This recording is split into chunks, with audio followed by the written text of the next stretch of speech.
All right, what is up, everybody? It is the RP Ginger here, and we are kicking off session 24 of Storm King's Thunder. We've been on a bit of a hiatus for the last, what feels like probably longer than it has been, but in my opinion, every week, if we do not game, it is too long to be separated from you four.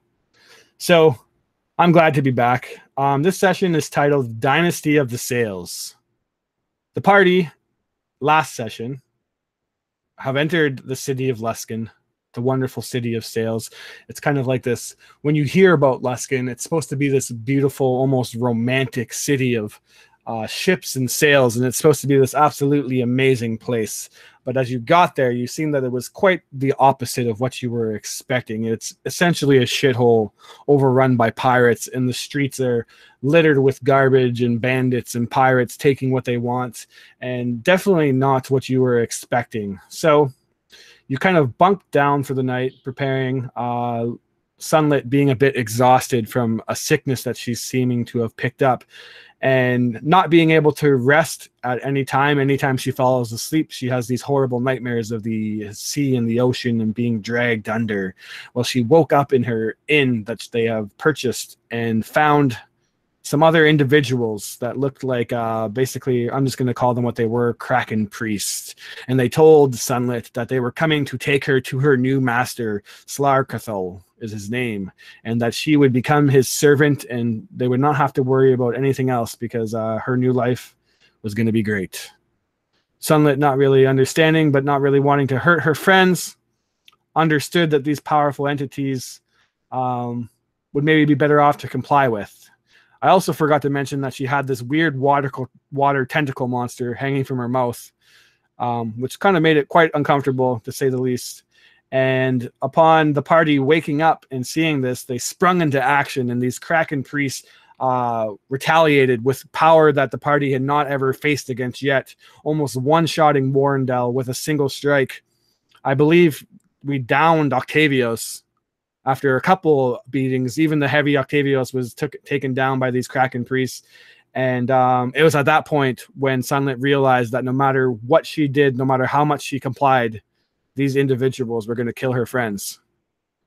And that's when she sprung into action, finally. Compliant no more, she bursted into a flaming key fist and evaporated one of the priests. And then the party quickly regrouping, beat the shit out of the other one. He tried to retreat, but I'm pretty sure he did not get away. Sunlit would not allow it.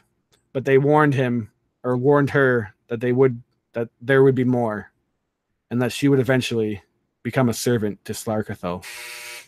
Sorry about that. That's where we left off. After the party defeated the monsters, they got into an argument. Warrendell was angry at Sunlit for basically being a coward in his mind and trying to surrender to these creatures. And that sparked an argument. And he, badly beaten, but playing off like he was okay, kind of stormed out of the inn and went off on his own to cool down. We'll say that as he was walking down the street, before we do jump over to you guys, that as he storms out and kind of the tavern door slams behind him, these streets are all like very narrow alleyway like, and all kind of dirty and dark, and it literally looks like every part of the street is just this dark, dank alleyway. He slams the inn door and kind of walks away, and holding himself kind of turns around the corner, and we do see as he walks around the corner that there is the shadowy small individual that seems to be hiding in one of the like other alleyway doors, just kind of watching the whole thing unfurl. Warrendell does not come back.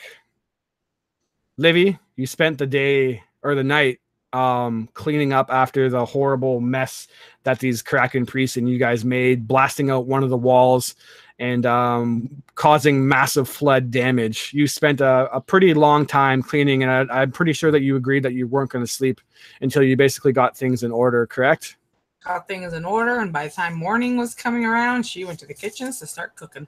All right. So, Octavios, I forgot also, this is the one note that I did make. Octavios used his Ring of Suffering because Sunlit was getting quite sick and quite exhausted, and he took on whatever ailment that Sunlit had onto himself. Octavius, you wake up with what feels like probably the worst hangover you've ever had in your life. 3 points of exhaustion right now. You wake up, and although you've slept for maybe 4 hours, if not longer, it feels like you just blinked your eyes. And at that moment, that second that you did blink your eyes, it feels like someone punched you in the face. Like it's your just body is sore. You're cold sweating. You struggle to even keep your eyes open. But the warm smell of Livy's pancakes gives you a brief bit of comfort. The smell that the group has all come to love, knowing waking up to these delicious little fluff cakes. Sunlit, you two, I believe, have a point of exhaustion because every day that you don't sleep, which you've elected not to do anymore, it gets worse. Well, I would have one from today. Yeah, he took all of it from before. Yeah, no, he took. I have it written down that I could be wrong. Maybe I wrote it down wrong, but basically he took all 3, and then you guys went to rest for the night, and you said that you basically meditated and didn't rest. Yeah, she's horrified to do so. Yeah, so you have 1 point, and you and Octavius both come awake to the smell of pancakes, and you notice that the bed that Warrendale has taken is not full, and it doesn't look like he came back for the rest of the night. Do you guys remember what you were trying to do? Sorry, I kind of got lost in my own recap. You, I believe, were talking about going to the Arcane Hoss Tower, which is a magical building created by the Arcane Brotherhood. Yep, that is exactly what Sunny intends to do as soon as as soon as the rest of them wake up this morning. All right, so you're all coming awake, and go ahead and take it from there. I don't know if you guys want to resolve anything or just jump right to walking down the streets, making your way downtown. So as she's meditating, we'll say, on her bed, Octavius does wake up, and she, as he's coming to, she looks at him and goes, "You didn't have to do that."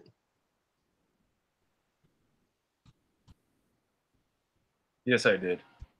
No. Oh, you were trying to get out of the bed painfully, and his bones would be cracking, his muscles would be sore, and doing his best to stand up. But this is my blight, and it's. I know I can't tell you no. Octavius would look straight at Sonny's face, and he'd say, "Sonny, that I am able to now call friends, for you are my blade. There is no worries. There will never be a question." And she looked at him blankly for a moment. Do you think... Okay, so seeing that you are a much more learned man in the ways of arcane and with the god that you serve, do you think this can be removed from me? Did you see that fucking thing that came out of my mouth last night, Octavius? That is beyond anything that any of us should have to deal with. I will admit that was quite creepy.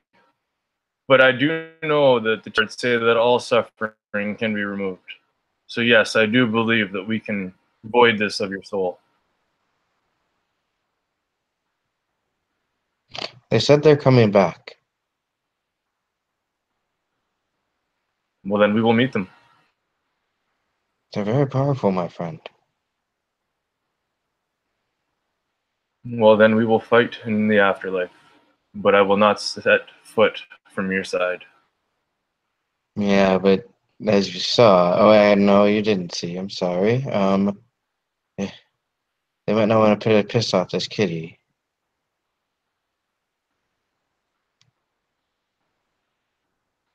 But... Well, you're not the nicest cat. What is that supposed to mean? Well, I don't know. Maybe when you were drunk, you pissed somebody off. I don't know. I mean, I haven't drank in weeks. Is that something that would stay with you? Sometimes people take offense, and it's hard for them to let it go. I'm not saying, but I'm just saying, hey, anything's possible. Well, I do a lot of thinking now that I haven't slept in. Even know how many days? I think a week, maybe. It's I really think this all stems from that wizard that slipped out of my grasp. Do you think that's possible? He definitely cast something right as I was about to end his life. When I spent 15 years in the libraries of my temple, I never came across anything such as this. This I Well, would that doesn't make it remember. better. The scene this would have put in my head would never have left. This is something that I have not come across before. Anything at this point is possible, but we must And now find you help feel for a you. bit, right? But now you feel a bit what I feel too, right? And she actually gets up and looks at his back. Is he growing anything on his back? As she is. Give me an investigation. Yeah. Or medicine. Yeah, I'm sure it's gonna be investigation. Let me see. Yeah, well, actually, they're the same. Uh, letters are hard. Oh no, medicine's slightly better. Yeah, she doesn't see anything. Um, yeah, it's just that I believe. I just hope you don't now have what I have. But I think as um the Griffin lady said that there's that mage tower here, and I'm very excited to go see if maybe we could talk to them to see if they could do anything magically there. And then she takes a huge whiff of and wafting up the stairs, you can smell the pancakes. Is that what I think they are? Oh, I Where's hope Olivia? so. Where's Olivia? She looks around the room. I'm imagining that smells Olivia, but I haven't seen the cranky wizard all day, ever since last night when he was pissed off at you. Oh, because this is my fault. He's just somebody that's very hard to deal with, and I have talked with Celine and so on and so forth, and I know that you pray to your gods as well, and they've told me to forgive him. Warrendale is of good heart. He's a little rough around the edges, but he is a good friend to us. She just blinks at you a whole bunch of times. And doesn't say anything, but just blinks at you a whole bunch. Well, oh, Olivia is actually calling us. I think it is what we think it is. Hope I can taste well today. And she gets up and gathers her things. It's still wet in this room? Maybe damp. Livy worked pretty hard to do what she could. But there's some pretty serious water damage, and I don't really know how she would have handled that hole in the side of the wall. Yeah. So that probably is still there. But she did some pretty heavy work, and the innkeeper has at least tired himself out enough to go to sleep. Yeah, so she would get up and go, well, there's no time like the present. See if we can find good old Warren. Yeah, maybe he's eating pancakes, and Octavius would slowly follow Sonny out of the room for pancakes.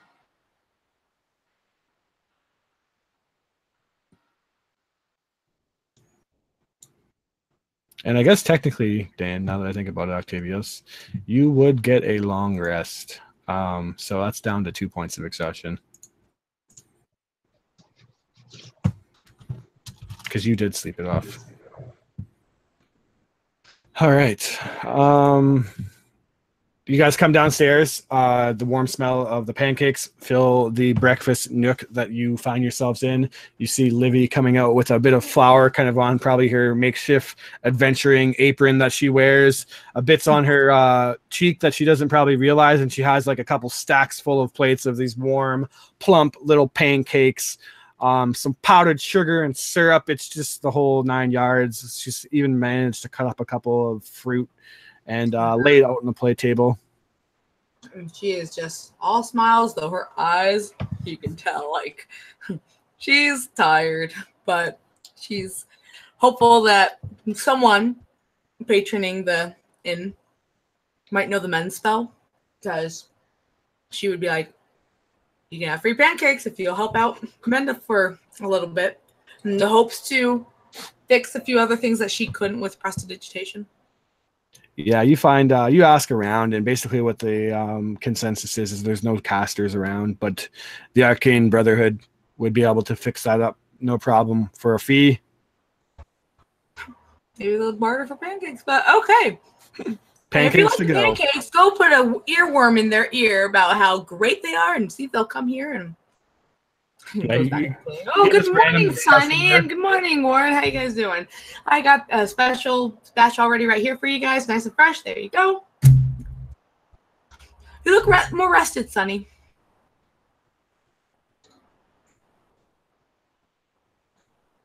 You look as rested as not I Warren. do. Octavius, my bad. Blah. Both of them look like shit, but But notably, Sonny looks notably rested. Octavius, she just kind of goes, good morning, because he probably just kind of always looks like shit. Like, man, I know you did something with her, and yeah, you're suffering, but yeah, that's your thing. Olivia, I haven't slept in a week. That's why you look a little more bright-eyed. you just hear that How are you audible, so- like, cat growl. And the last thing she says before she puts her face in the pancakes is, "How do you look so chipper when I'm certain you didn't sleep last night?" I didn't. She just waltzes right back into the kitchen. I didn't. She's high on pancake sugar. Well, I guess we all have at least one point of exhaustion, huh? Yeah, you'd probably be a bit out. Livy, since you did stay up all night, give me a con save. See if you can outlast it. You have by no means endured the exhaustion that they have, but you might have tuckered yourself out a bit. Nope. Yeah, you can enjoy a point of exhaustion too. Awesome. Yeah.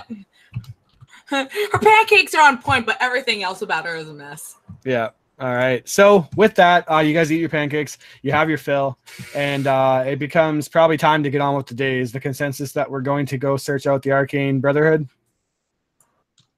Yeah. If we will. Octavius at this point is starting to get worried about Warrendale as well. He starts mentioning maybe we'll find Warren on our way to the arcane place, but if not, we should keep our eyes peeled for any sign of him. Livy packs up a few remaining pancakes with all the assortments and whatnot to take along because, yeah, maybe they'll like pancakes. Anything, he'll get us a way to say hi.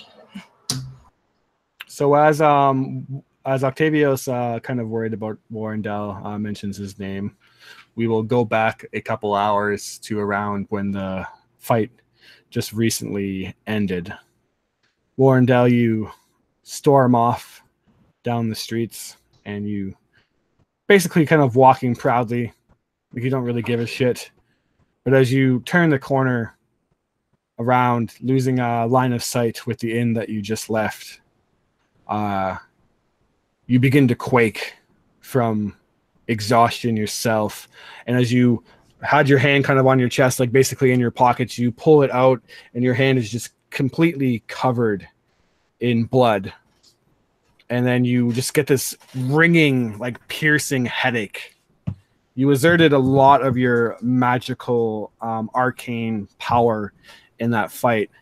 And although you're too proud to probably admit it, at currently 3 HP left, you are feeling like complete in utter shit and on the brink of going unconscious yourself.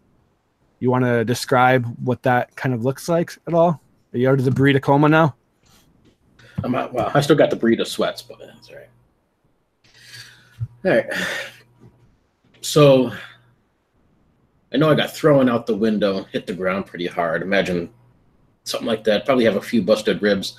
But I'm thinking, in that case, when Warren walks his hand on the side a little bit, you can hear that grinding of those ribs as they grind against one another.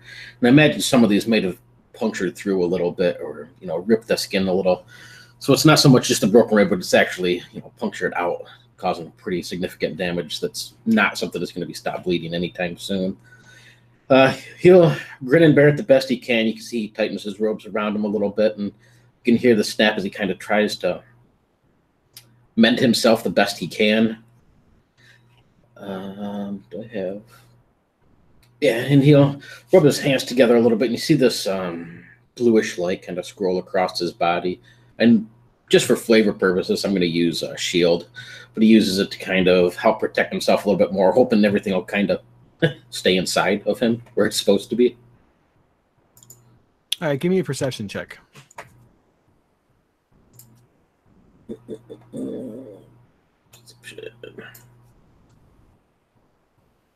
16. So you're doing this, you kind of finish the spell, and you rub your nose, and blood is kind of dribbling out of both sides, and you just can't get that screeching or that ringing, like high-pitched headache out of your ears. It's kind of just like seemingly like a thin needle has went through each of your eardrums and kind of is connecting in the middle of your brain. But as you finish casting that spell and kind of get a moment of clarity, you realize that you're not alone. You see a shadow dart from one side of the rooftop to the other, just above you. Moved surprisingly quick, but with a 16, you just kind of caught it in the corner of your eyes. As you look around, you're basically in this kind of T-shaped, narrow alleyway, no more than a couple of feet wide, and there's not really any. It's basically like the backside of all the houses, so there's not like really any doors or whatnot. There's a couple windows, maybe a few feet high around you, and a couple of clotheslines above overhead, hanging out these dirty, kind of wet, sopping clothes. As you look around, a rat kind of scurries across one side of the alleyway into like this broken hole in the wall, but clearly you feel another presence and you see it dart past from above. He'll stop where he's at. Kind of step over the side, lean his back against the wall, putting one foot up, bracing himself more to relieve the pressure on his sides than anything. Reaches into this little pouch beside him and takes out a small little box. Opens it up, some papers and a bit of tobacco in there. Makes himself a small little roll. Puts it back in and lights it up and says, "Well, may as well get it over with. Quit hiding."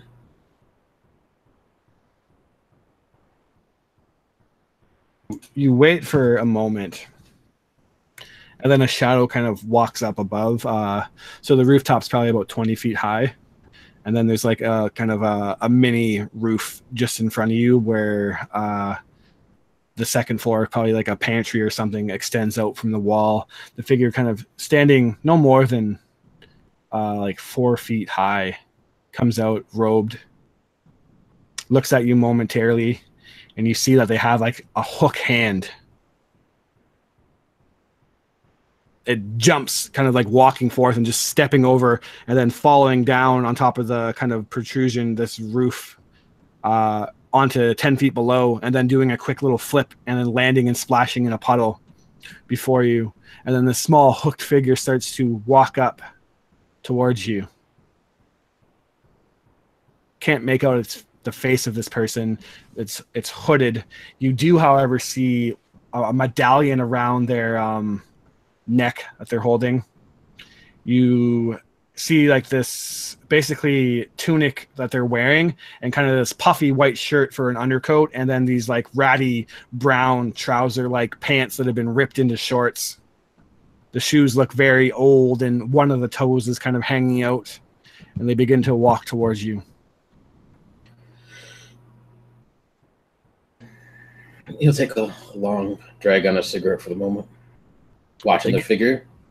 They get in front of you, and unless you say anything, which I'm assuming you just kind of like letting it play out, right? Yeah, and I'll hold the cigarette out towards him. Yeah. It stops and looks at the cigarette, almost like it's kind of considering it. And then the figure pulls back the cloak, revealing this long, like almost perm-like messy hair, black, and kind of spun around in all different kinds of directions. And you see one purple eye looking at you, and then the other eye has an eye patch over it. You see this little girl that could honestly be no older than 12 or 13. And hook hand, she kind of rests on her shoulder, and she says, "Hey, mister, you don't look like you're doing too well. You're not going to be all disgusting and dying out back here, are you? In the filthy streets? That would be quite gross." No. What are you? Some sort of pirate? She smiles. "My name's Lily Arbuckle. I'm going to be queen of the sails one day." And what makes you think that? Well, because I want to be. What Don't about you? get everything you want. You got that nice bandana on your head? Are you supposed to be a pirate or something? Because if I'm going to be honest with you, you look like the saddest pirate I ever did see. You don't mind me being honest, do you? Of course not. But I'm no pirate, so there's truth to your words. I don't die out here either, so don't worry. I was kind of overwatching. I heard you in an argument with your friends, or I reckon your friends. Maybe your enemies, since you look like this, complete and utter shit. Those ribs look real bad. Were they your friends? He just kind of like nosily asked this question. I suppose you could say that. They're acquaintances. Well, traveling companions, if one can be such a friend. They seem like shit friends to me, if I'm going to be honest with you. I hope you don't mind me being honest with you. But if they were your real friends, they wouldn't have let you left in this condition. You're about to die at any moment. I can just tell you stink. You stink like old dirty death, you disgusting man. Well, didn't quite think it was that bad, but I'll be fine. I'll be fine. Well, I tell you what, and she kind of puts her hands on both of her shoulders, one hook hand. Give me a perception check. Perception. Yeah, not. Yeah, you don't necessarily notice. But she says, "I'll tell you what. I'll let you be part of my crew. You can be like my first mate or something. You got a really cool pirate bandana, so although I'm gonna guess you're gonna need a lot of training, me being the queen of the sails and all, I think I'll be a good tutor for you." How many years have you been sailing the sea? Well, she kind of drags her foot around the cement, rubs her head. I don't. Just 2 days ago, I sailed the sea myself. I probably have more experience than you do. How about I give you a few pointers? Oh, I definitely don't need any pointers from you. What kind of queen would I be if I needed pointers from a man who can't even keep his own innards in his stomach? A humble one. Listen. And she looks at you kind of seriously for a moment. I, Lily Arbuckle, am going to kill Captain Benago Kurth, the current king of the sails. At which point, I will become ruler of this city and rulers of the sea, queen of the oceans and queen of the sails. I have decided it. It is what I will do. And mark my words, it will happen. I don't need to have sailed on a boat. I know I don't have a boat yet, but I will get one. Well, you got goals. You're halfway there. You look really bad, though. What's your name again, sir? Warren. Juan. Well, wandering around with open wounds like that in these dirty streets will catch you something worse than a cold. Here, you should come with me. I know a place. It's called the Stay-Sails Respite. Great doctors there. They'll take care of that rib. It will be fine. I've had worse. I've died before. died before. Well, you really must be a shit pirate then. Are you not like a freaking pirate? I said. are you like a zombie or something? Because you kind of smell like one. I wouldn't be surprised, but you talk better than most zombies. Well, I'm told I have no heart, so perhaps maybe Cool. that's my fault. A zombie pirate. That would be a really cool part of my crew. Imagine. Lily Arbuckle, Queen of the Sails, ruler of the undead pirates. I kind of like it. Yeah, you can definitely be a part of my crew. And she comes up and slaps you on the side of the back, right where the broken rib is. You kind of wheeze out.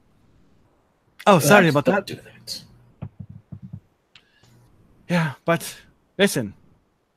Just come with me. Don't be a tough guy. This place, they'll fix you up. It's not like your friends will take care of you anyways. They just left you. How old are you? I'm 13 years old. But my parents always used to say that my soul was much older. They said I had the heart of a sailor. And where are they? She kind of looks down. Kurth killed them. That son of a bitch. So that's why you want to kill him, huh? They used to sail with him before he was a famous pirate. And he betrayed them, the traitorous bastard.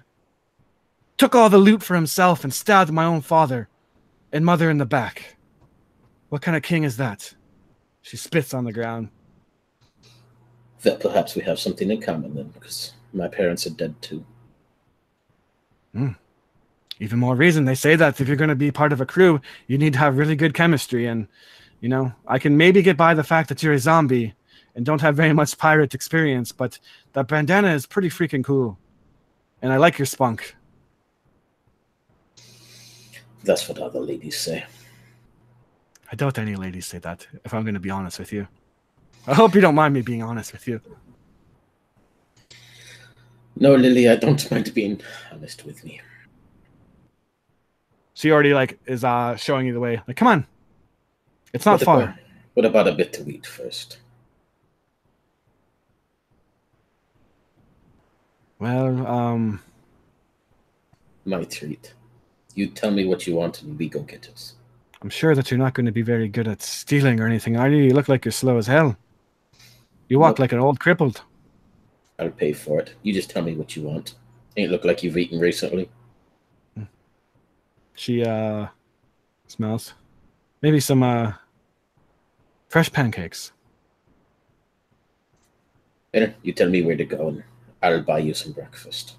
Then we can discuss our terms of this pirate crew. And Kurth. All right. Give me a con save. Let's see. I'm good at that. Yeah. So you're in real bad shape, and even if you probably don't want to admit it, you do need some kind of attention. You start to black out for a moment, but then your vision kind of pans back in, and you're standing there, and Lily's just kind of looking at you. You're not slow or something, are you? You've just been kind of staring at me all goofy-eyed for the last couple of seconds, though. Don't make me reconsider this. You're not one of those weird old guys, are you? He'll lay a hand on her head, shoulder, whatever's in the right height, and balance himself. No, just a little sore. All right, let's go get some breakfast. You can tell me more about your friends. Friends, yes. So it's said. All right, and we'll jump back over to the rest of the group who our timelines are now kind of split as it's just coming to morning and you're walking in the opposite direction of that tavern. And then a couple hours go by and the sun is finished rising to the sky. Now the birds kind of flying above and cawing. The smell of fresh seawater kind of coming up as the sun takes away the shadows of the streets and then seems to fill it with this essence or this fragrance of fresh seawater. And we see the rest of the party walking the streets of Leskin. And as you head over to the host tower, it's called, or host tower, sorry. You see this I've described it before, but now that you're closer, it's an absolutely massive building. But calling it a building seems kind of strange. It's no structure that you've ever seen before. It's made of this pale, like pinkish red, almost like off skin color. And as you get closer now, the sun's kind of glistening off it, and you realize that it's made of thick glass of some sorts. It reaches up above the city into the sky like some kind of leafless tree. And you see that at the top of it, breaking out in sections of branches, are 5 like independent kind of offspring towers that really give off the illusion that like 5 branches are springing out from this giant magical tree. You don't see any windows or doors or any markings on it. It's just this literal glass leafless tree, absolutely massive in the center of the town square. Sorry. You just know a building like that isn't made by like architects or like stonecraft. It is clearly arcane, and it almost is kind of vibrating with energy that you feel inside you. Anyone who has any tappings into the weave, any understanding of magic, knows that this place just completely emanates magic. And as you walk around, you see now that you're in this part of the district, it's a little bit better kept, but it's almost like surface cleaned. So like there's not a whole lot of garbage on the streets or anything like that, and you see people in better clothing, and you actually see a lot of like wizard looking people in robes, and they're kind of walking around with their arms tucked and hoods on top, and you see different kind of colors. You see like reds, and there's like a posse of wizards in robes that are all like red robes. You see like all green, and like they kind of travel in packs of 5 and whatnot, and they're just busily going around their day, their morning errands, kind of walking around. What are you guys doing?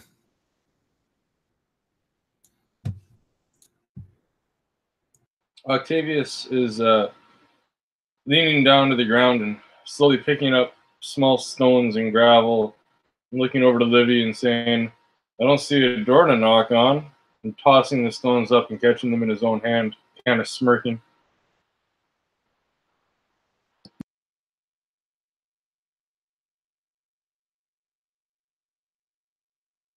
You muted, Mary. Like I'm wondering, where there's nothing to knock. If like, would she know like, if there's like a secret kind of way? Like, do they use thaumaturgy or whatever that spell is that makes your voice really loud? Like, is that something that would be used, or is there another magical? So do you imagine Livy just kind of walking up to it and trying to figure it out, or would she kind of just like stand back and think about it for a while? I have a feeling that because like she's gone to a wizarding academy and whatnot, that's where she learned her skills. So it's like, yeah, I feel like this would be something like she would kind of know. Give me like, a history check. Oh yeah, there's no door here. Then yeah, let's see if you've learned about the. Let's see if you were paying attention in class during the Haas Tower lecture. I'll see if she's retained anything ever since this adventure started. As we know, she's supposed to be a fencer, but now she's like, actually, crossbow is my calling. Yeah, sorry. So she probably heard it, but she's like, oh, it's. Yeah, thaumaturgy seems like a good idea to you. Like just yelling at it as loud as you probably can. Maybe that rings a bell. So she'd be like, I'm pretty sure there was something with thaumaturgy. Do you happen to know that, Tavios? Or Warren? Warren. No, I don't. You say that one, but Warren's not there. Sorry, what? I can do Thunderwave. That's all I have. Close enough. The same thing as she said. Thunderwave does thunder noise, and thaumaturgy makes your bone voice. So yeah, it's worth a shot. Wait. What? Also destructive. If you aim it at the wall, like you can have the aim it up and the sound. Thunderwakes comes from your... already taking a breath at this point. He's starting to breathe in to scream at this tower as you guys are bantering back and forth. You're just like standing in front of it. Rah! We just need it strong enough to get their attention. Not to break anything. So good luck. That's I'm still breathing in, but my eyes are glancing back and forth towards Livy and Sunny, and I'm just like, really? You just want me to scream at this thing? Okay, here it comes. You got about 3 seconds to tell me no. In a way, like reaction shield to make sure that the wall behind her doesn't get destroyed. Like she's just like having nightmares of like, I don't have the patience or time to try and fix another problem. She's so tired. So what are you doing, Octavius? What's your plan? Just aim it at me. I am. Livy said go for it, and Thunderwave is close. So Octavius is like, sure, that sounds good. So as he's breathing in and he's looking back and forth, he's like, no one's stopping me. So I will cast Thunderwave directly at this wizard glass tree. Okay, so Thunderwave comes from you, basically. But you can stand really close to it, right? Basically put your hands on it, and you start to channel your arcane or your divine power to ill matter, and then with a big kind of you push out this sweeping force of thunder that just you know, like shockwave sound, like moments before a shockwave goes off, and it's kind of like just a sucking in of all sound, and it goes completely silent for a split second. Give me a Constitution saving throw, Octavius. Oh no, not disadvantage, because you only have 2 levels of exhaustion. Oh, only? Is that it? Yeah. How's that for a 14, baby? What's your own DC? My own DC? Yeah, 3. I believe it's 13 or 14. 14. Let me see. 6 plus 8, 14. Yeah, you save.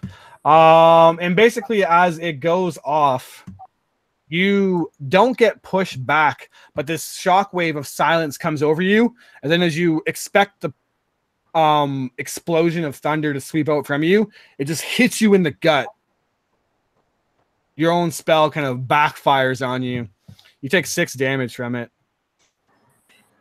I'm down. I'm down. I hit the ground, as in, holy crap, that sucked. And I would look at Livy with a small glare, but no anger.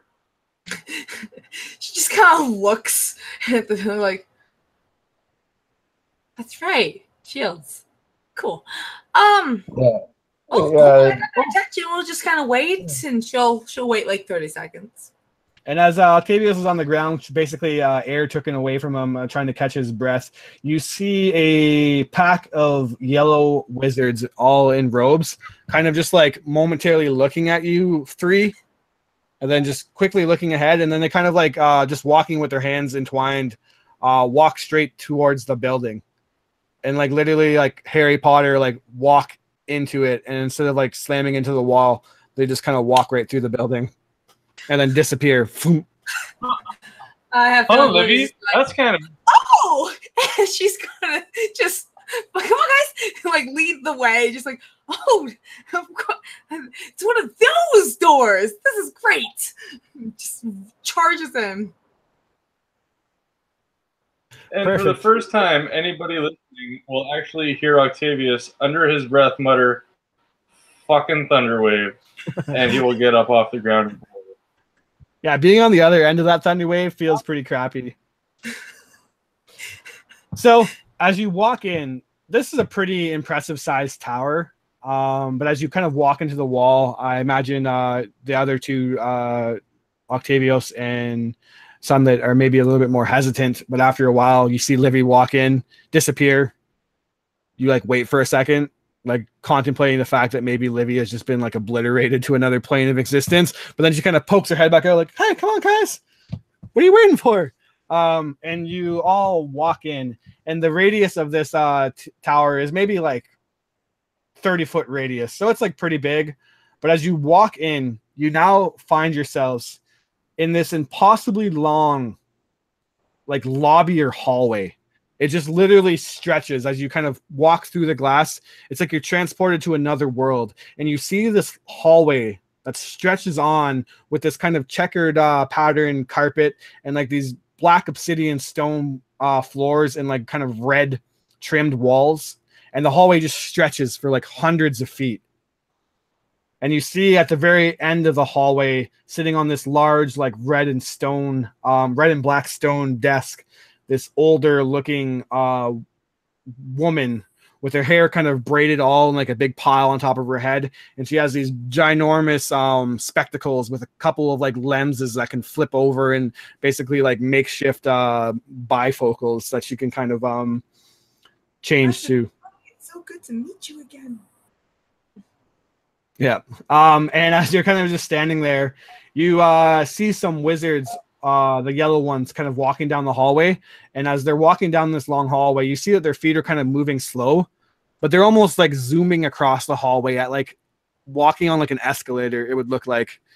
Only there is nothing obviously below their feet, and you don't know what that is. But they're like, their feet are moving slow, but they're just like ripping down the hallway at a weird pace, like almost like a full sprint. They're sprint walking. I feel like I want to look at another history just to see. Does she remember how or another? They have like haste I'm curious, not believing anything that Livy says at this point, would slowly but surely stick one foot out and be like, "What's happening?" You stick your foot out, and kind of tap on the checker pattern carpet, and seems like a nice sturdy carpet. I'll take a step. You step out into the hallway. Normal pace. Yep. You just kind of step forward, and as you look, the hallway still looks impossibly long. I'd look to Livy and be like, "Is this normal?" Depending on the college you go to, and she would hop on. I imagine she'll just start walking. Does she have that kind of speed movement going on? As you start to walk, it doesn't feel like you're moving very fast, and you start to walk down the hallway, trying to think about it, and you walk, and it just seems like it's like, how the hell is this hallway in this building? Like, it's way too long. And you start to walk for about 2 minutes, and it's just like, Jesus, how's this hallway so long? And then you walk 5 minutes, and you're not making, it seems like far away. 6 minutes, still far away. Livy I would imagine, even after that first thought, would look back just to see if the others are following her. She basically where she started. Yeah, you look back and they're like, okay. And she'd be like, and I would like to think that that's some kind of like you're not a school member, and so therefore we're in some kind of like loop jinx. You see the lady look up from her book that she has and just, what's the name? Do you have an appointment? Oh, hi there. I am Livy Caspian, and Livy Caspian, 1 second. And she flip, adjusts her spectacles, flip, kind of turns like 20 pages, holding her finger up. I don't see no Livy Caspian. Would you like to make an appointment? Yes. All right. Who would you like to see? The Brotherhood people. Which of the Brotherhood people? Now Livy would give the name that she heard about, like the Brotherhood, where the brothers are. History check. Anyone that wants to do a history check can do a history check. This is probably playing in really well to how sleepy she is right now. Just like. Yeah, technically all your checks are at disadvantage right now because you do have exhaustion. Oh, that is true. So I needed to click the disadvantage button. History, and let's roll double 20s. Right? Hey, that's pretty good still. So the one thing you do remember is the name Kazan the Red, which is the Archmage and the main boss of this tower. And then you know that there's about each of the 5 sections of the tree, way up high, like hundreds of feet, represent another one of the wizards that serve under Kazan. Okey-dokey. If we can meet with Kazan the Red, that would be super. Appointment for Kazan the Red. 1 moment, please. Adjusts her spectacles a couple more times. Starts to flip through the book. Looks a bit like thinks about it, flips. All right. the next appointment for Kazan the Red would be roughly 1,002 years. Should I pencil you in? You just say 1,000 Expedite in 2 this, or years. is there someone else? Basically, we just need. Well, I could try to squeeze you in for Zaylan the White. Would you like me to squeeze you in for Zaylan the White? If squeeze in means like today. Today.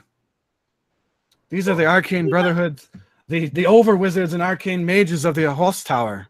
Yes. One does not simply squeeze in an appearance with these great wizards. These men are capable of shaping the world. Leverage, gift needs to be delivered today. They will go. They will expire. You kind of have like pancakes. They will expire. They do. The pancakes don't have. However, they might have 3 days tops. Yeah, she says, let me see what I can do. Squeezes through. The closest thing I have, the soonest appointment would be with Duret the Raven. 98 years. Could I squeeze you in 98 years on a Thursday? 3 p.m. Gives a long glance back at her companions, just like, I'm afraid we don't have 90 years, even for my something. Yeah. As you're kind of like on the hallway talking back and forth, and she's like basically thaumaturgying across this 100-foot hallway. And as you answer back, she's actually like kind of asking you to repeat yourself over and over again because you don't really have thaumaturgy to yell back to her. It's not necessarily the most convenient of situations. You sense that like don't have my voice is going 98 years. Guys, does any of you we really need Warren? You see a man on the opposite side of the hallway. Go ahead. I was just gonna say, at this point, Octavius would also yell down this 100-foot hallway at this chick behind the table and ask, "Gene box? Somebody needs to know not to throw a thunder wave at this place. It hurts. Maybe you should put a sign up." That's common sense, not to use spells against the Host Tower. It's one of the most powerful arcane structures in all of Faerun. Who would be silly enough to cast a spell against it? If everybody knows about it. She, all right. Well, I got work to do.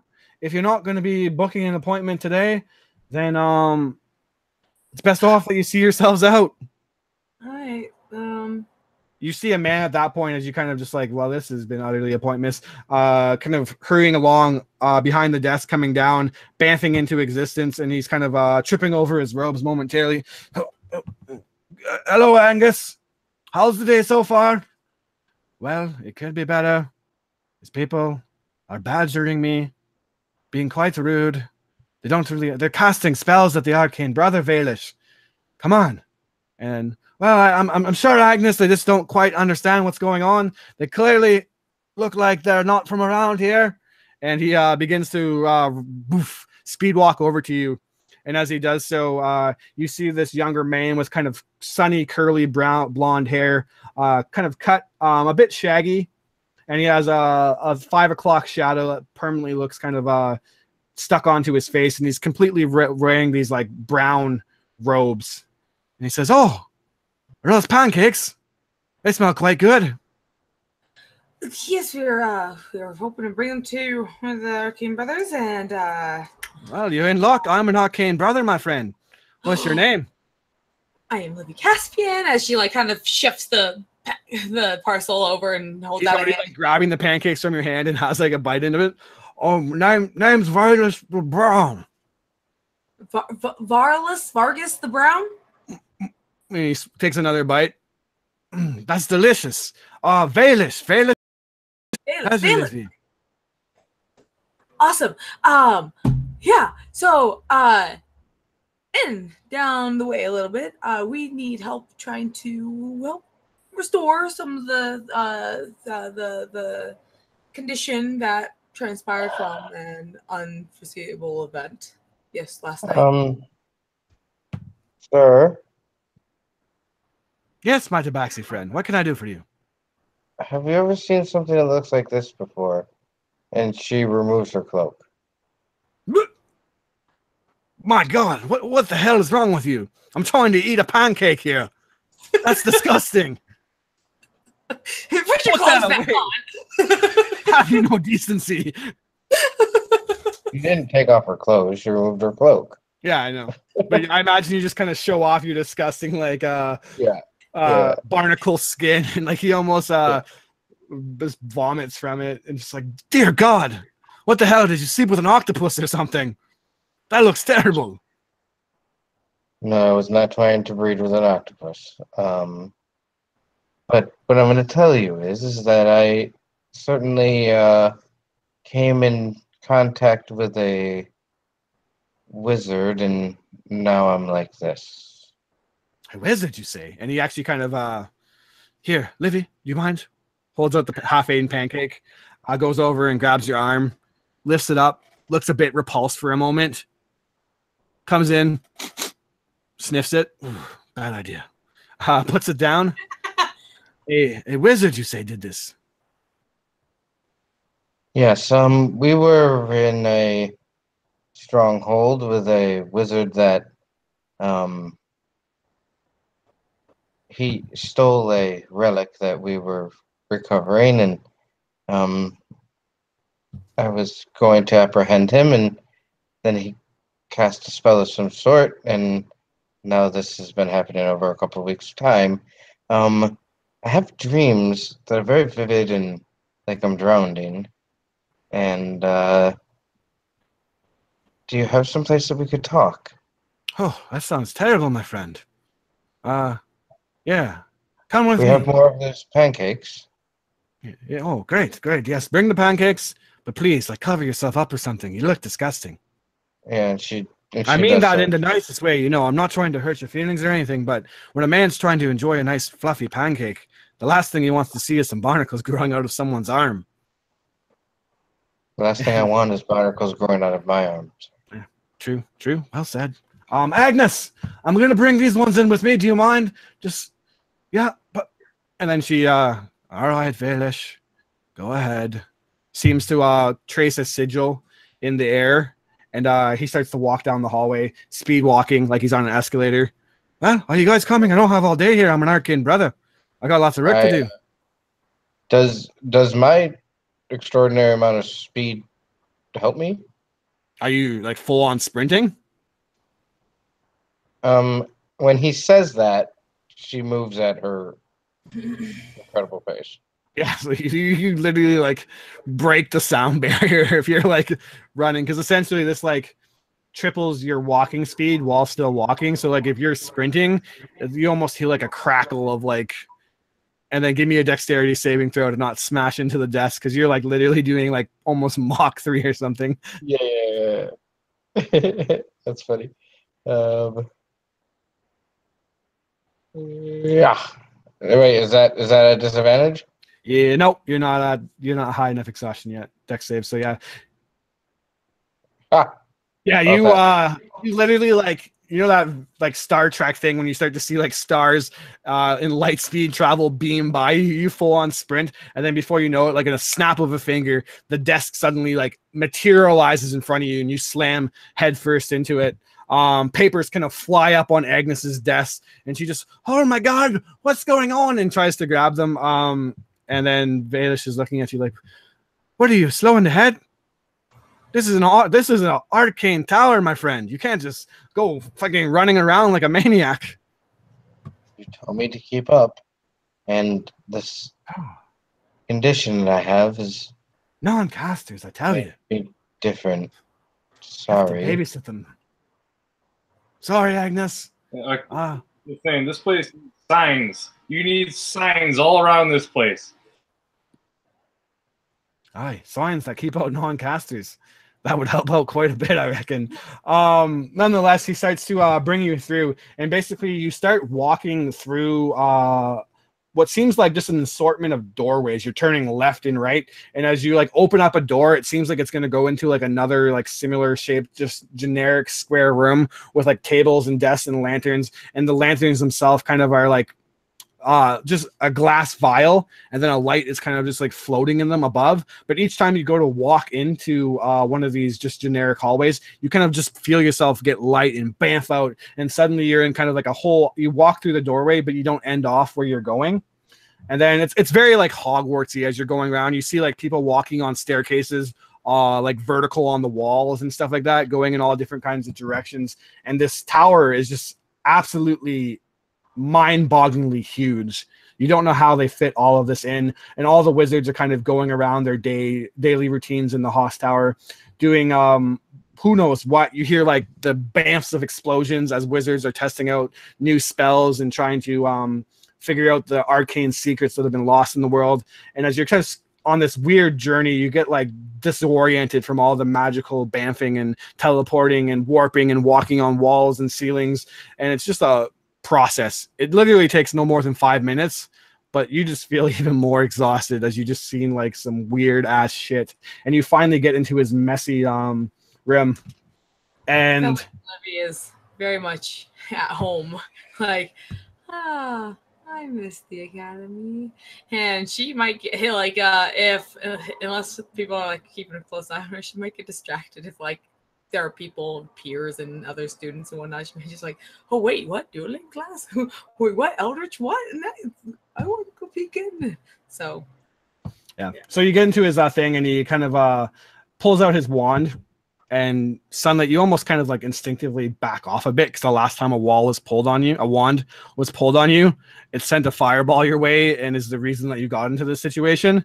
But he just says, oh, take it easy. I'm not going to blow you away or anything. I just want to take a look at you. And we kind of go to a scene where he starts to check you guys over. But we're going to jump back over to Warrendale, who's sitting down in this kind of like tavern, eating some pancakes. They taste like shit to you in comparison to Livy's pancakes. But you see Lily eating them. And you can tell that the girl hasn't eaten in a while. And she's just wolfing them down. She's on her 8th pancake. And you're like literally still on your like maybe first. She's eating like a little feral wolf. You can actually give me another perception check as she's doing so. And she's basically, she tells you the story as she's going through. I'll kind of like paraphrase it for you. But basically that her parents, Richard and Rose, were killed by Kurth. They used to sail together, and they used to be called the Arbuckle Pirates. 3. The husband and wife, and then Kurth. And basically there was one day where they went out on a treasure hunt, and they found the very glaive that Kurth now wields. He's named it Kurth's Fury now. And she just kind of in between bites, you can barely understand what she's saying. Apparently this glaive is incredibly powerful, and when Kurth seen that her father was going to wield it, he betrayed her and stabbed him in the back, and then took it for himself. And basically while they were fighting this creature, and you don't really know what she says, but it sounds big, whatever they're fighting, and just like really exaggerated. With a 14, you see that the hook that she had on her arm is now laying on the side of the table, and she's actually eating with both hands. Well, you probably should slow down there a little bit. You're going to eat too fast and give your stomach an ache. Yeah, sorry. They're just really good. It's been a while. A starting pirate isn't necessarily the easiest of gigs. But trust me, one day I'm going to be richer than anything. So money isn't everything. Money isn't everything. Yeah, that's true. I just, I used to hear stories about how my parents and they sailed around a lot and seen many like amazing places, and I always used to love hearing these stories. And my dad always used to tell me that he'd bring me along when I was old enough. By his books, I would have been old enough in a year from now. So I just really want to make sure that when I turn 14, that I have my own ship and that I'm the queen of the sails in his honor. Well, I wish you the best of luck, but you know what you should do first? What's that? You should get the job on a boat. Get your sea legs underneath you. Last thing you want to do is go out on the sea and puke over the side. No queen should be puking over the side of a boat. A job. Me, Lily Arbuckle, work for somebody else. You're funny. That's a good one. You can see Warren's hand as he's, eating his dinner. His right hand kind of sliced to the side. Gonna do a sleight of hand to see if I can take her hook. Okay, go ahead.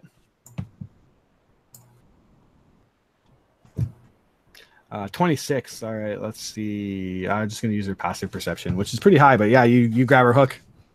I'm just gonna kind of slide it down into my bag for the moment as I keep talking.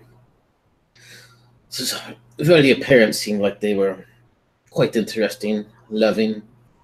So where do you live now? Are you on the streets like all the other mongrel children? Do you have a place to go? Mongrel? Who are you calling a mongrel? Look at yourself, you smelly old zombie man. Yeah, I live on the streets, but who doesn't in Luskin? If you're not a pirate or a wizard, you don't have a place to live. Even if you do have a place to live, then the pirates will just come and steal all your shit. That sucks for them, I guess. Yeah, it does suck. Kurth's a bastard. He's a traitorous bastard, and even though he has a fleet bigger than anyone's ever seen, doesn't matter to me. If I defeat him, they'll understand that he's just a fake, a fraud. Well, what is your game plan for taking out this Kurth fellow? What are you gonna do? You come face to face with him. What are you gonna say? Well, I'm not dumb. I'm not gonna challenge him to single combat. I'm just a 13-year-old girl. I plan to sneak into his room and Sneak into his room. Start to look around for her hook. Hey, where's my hook? Well, if you're going to be sneaking into a pirate's room, then you need to be a little more perceptive of your surroundings, no? She looks at you. Did you take it? Do I look like a thief? Are you calling? I may be a zombie man, but do I look like a thief? No. I don't really know what you look like, to be honest. You look like a pirate, but you smell like a drunk. My innards are falling out like a zombie. It's been a rough day. Yeah, I can tell. What was going on with your friends there? Like, why were you guys yelling at each other? Long story. Well, I'm still hungry. Been on a bit of a mission. I guess that I've been drug upon, expected to be a part of, regardless of. Well, it's not important, but the lady cat. If you saw her, she's cursed, diseased, perhaps. I'm not really sure. People want to kill her. I save her, but she's thankless. It's just a big convoluted mess. She sounds kind of gross. You know what I like about you? My eye patch. I feel like it really makes me look good, doesn't it? Like I really look like a pirate with this. I'll let you in on a secret. She pulls it up. You see another purple eye. It's fake. You know what would truly compliment your outfit? What's that? A hook. Well, if you weren't such an asshole and stole it. I do not look like a thief. Charming, perhaps, but not a thief. All right. Well, I think you and I, we have a bit to learn from one another. What would make you come talk to a man like me, a smelly old zombie man? Well, I was kind of just walking down the streets and I seen this weird, like, fish man. I don't even know what it was walking down. And then I heard explosions and then a cat creature, which I'm guessing is your friend, like blasted it in the face and melted into a puddle. And I thought that was pretty badass, if I'm going to be honest. So I started to follow and I was watching you guys because I'm like, if I could have a cat that shoots laser beams out of her hand, man, I could be a pretty cool crew. And then I seen you and you're like a zombie and you just kind of looked like cool people. So I was just overwatching, seeing like basically being a scout, a proprietor to my recruitment phrase of the crew. So And she just kind of goes off on this tangent. But yeah, you guys just look like you were interesting people, but then you all started to fight and yell. And then I thought, well, maybe you're just like all the other adults. Always angry at each other, always looking to fight over something stupid. Fight over something stupid.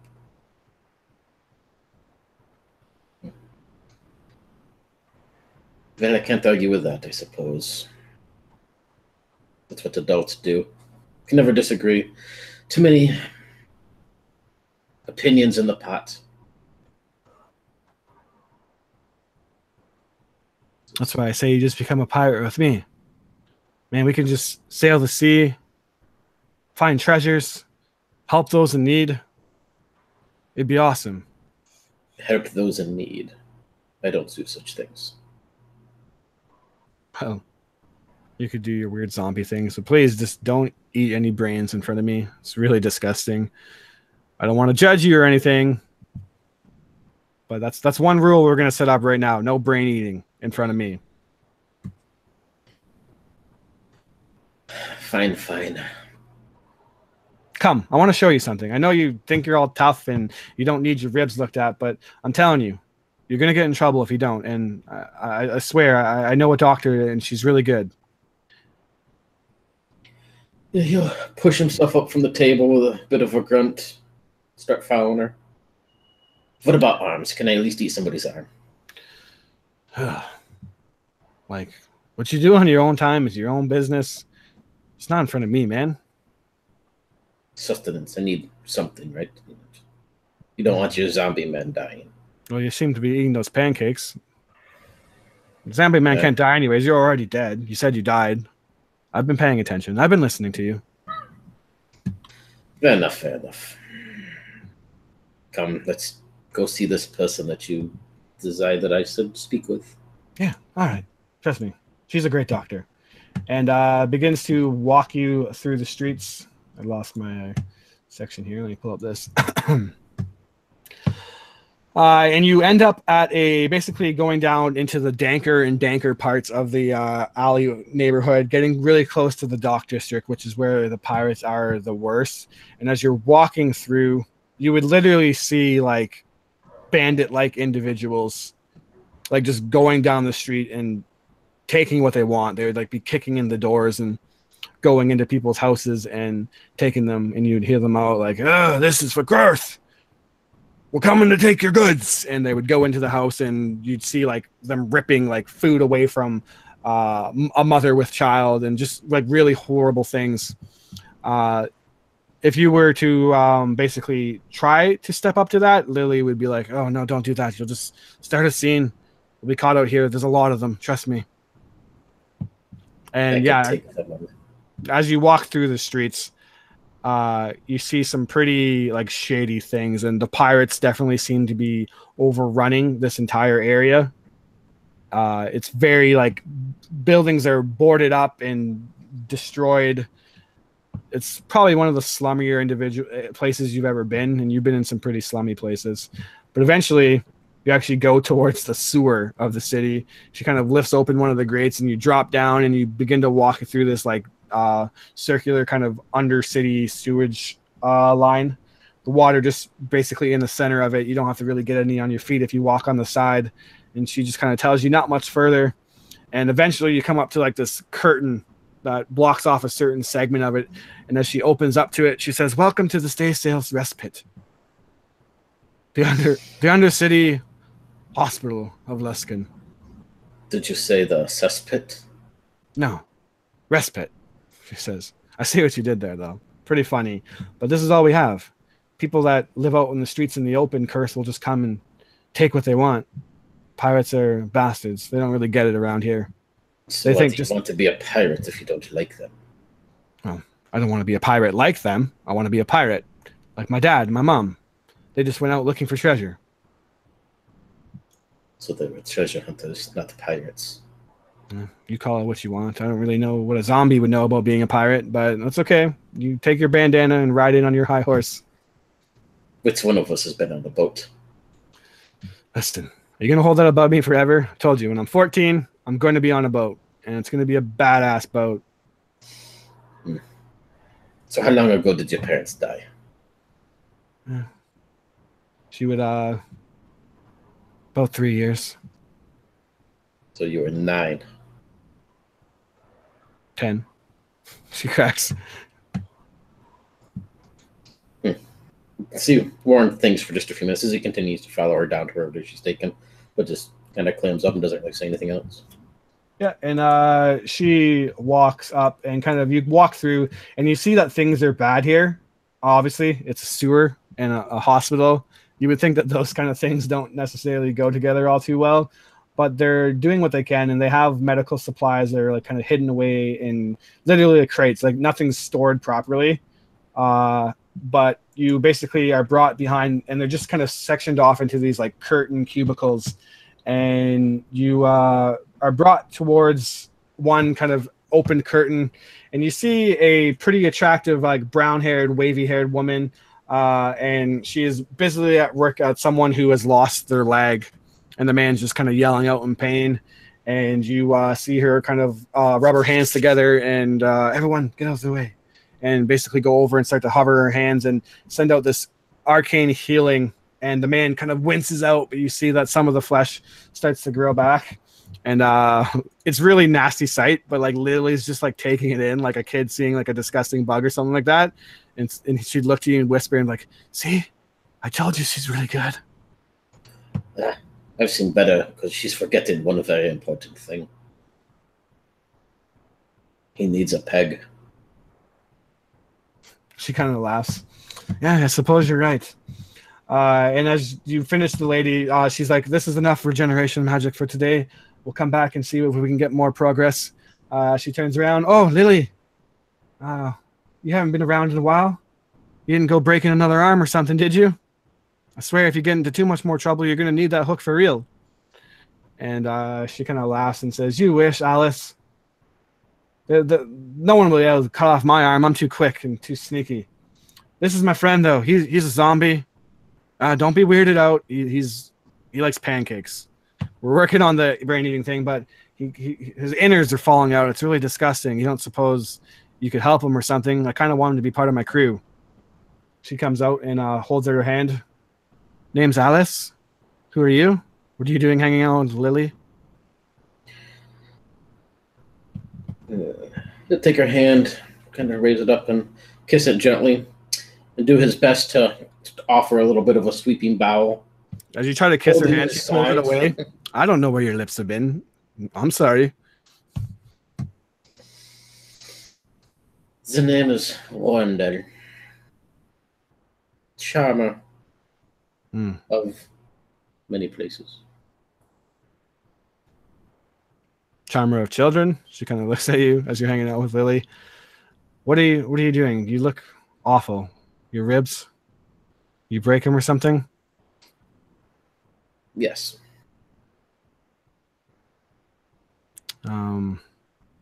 She looked. How do you know this man, Lily? Well, I met him on the streets. He was kind of dying out there, and I basically saved him. I took him in like a stray dog. He did feed me some really delicious pancakes, though, so I feel like at the least I owe him is a little bit of rib regeneration, if you could. I know times are tight right now, but he seems like an all right kind of guy.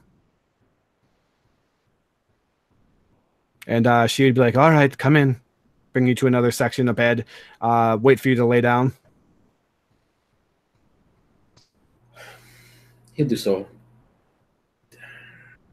Not necessarily grudgingly, but as if he feels this whole thing's just kind of farce. She starts to unbutton your shirt and look at the ribs and just like, what the hell did you get in a fight with? It looks awful. Does he know that they're Kraken priests? Or like that would be called? Or no. You give me a history check. I just didn't know if they mentioned it or anything of that sort. They haven't technically mentioned it. I've just kind of been saying it. Even with a 15 modified by probably what, like +2? No, that's a total 15. Because I don't have, Yeah, you have never seen creatures like that. And they have wielding some pretty strong magic for sure. Yeah, he'll just kind of recount the story of what happened pretty much. You don't really have anything to hide on that. Just kind of go through the things as she's looking over him. Yeah, and she kind of starts to go to work, and she will heal you for 15. Actually, sorry, plus modifier 18 healing. So you can undo that on your character sheet, and just say, "Well, listen." And she kind of waits for Lily to back away. I don't know how you came across her, but she is honestly a really sweet girl. She can be rude at times, and she speaks her mind a little bit too much. But she's been through a lot, so like, what's a dangerous guy like you doing getting mixed up with her? You're not filling her heads with any foolishness, are you? No, not at all. She's simply telling me the stories of her parents and her goals in life. I simply bought her breakfast. You're not encouraging her, are you? You know that Kurth is one of the most dangerous men in Luskin. Well, I could care less about that, but I told her that she has high ambition, that she should think about it. Before jumping in, of course. Get her sea legs under her, per se. Sounds like you're filling her head with bad information. But it's not like it's not already there.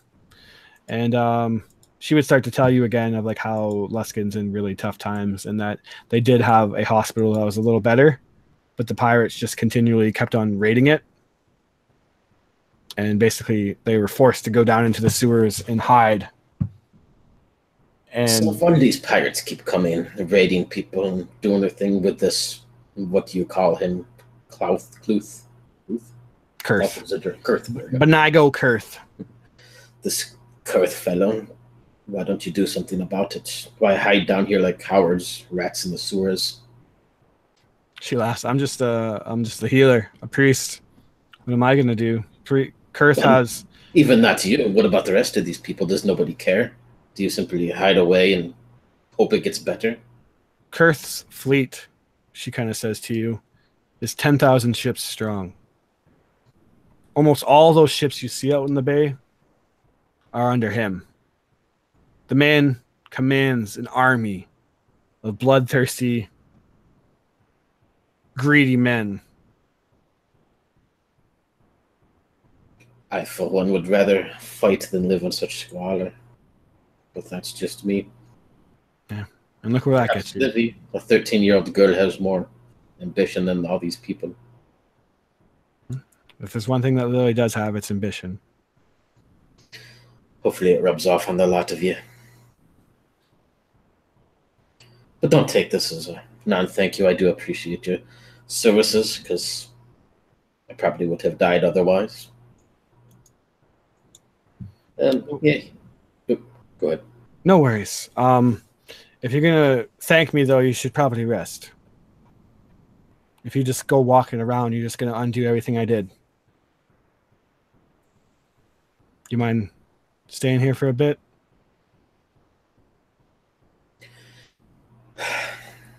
I have more important things to do, but I could use a little rest. Good. I was hoping you were going to say that. Then she holds her hand above your face, and before you could realize it, you just see like the trickling of arcane energy kind of dripping off your face, and then she casted a sleep spell on you.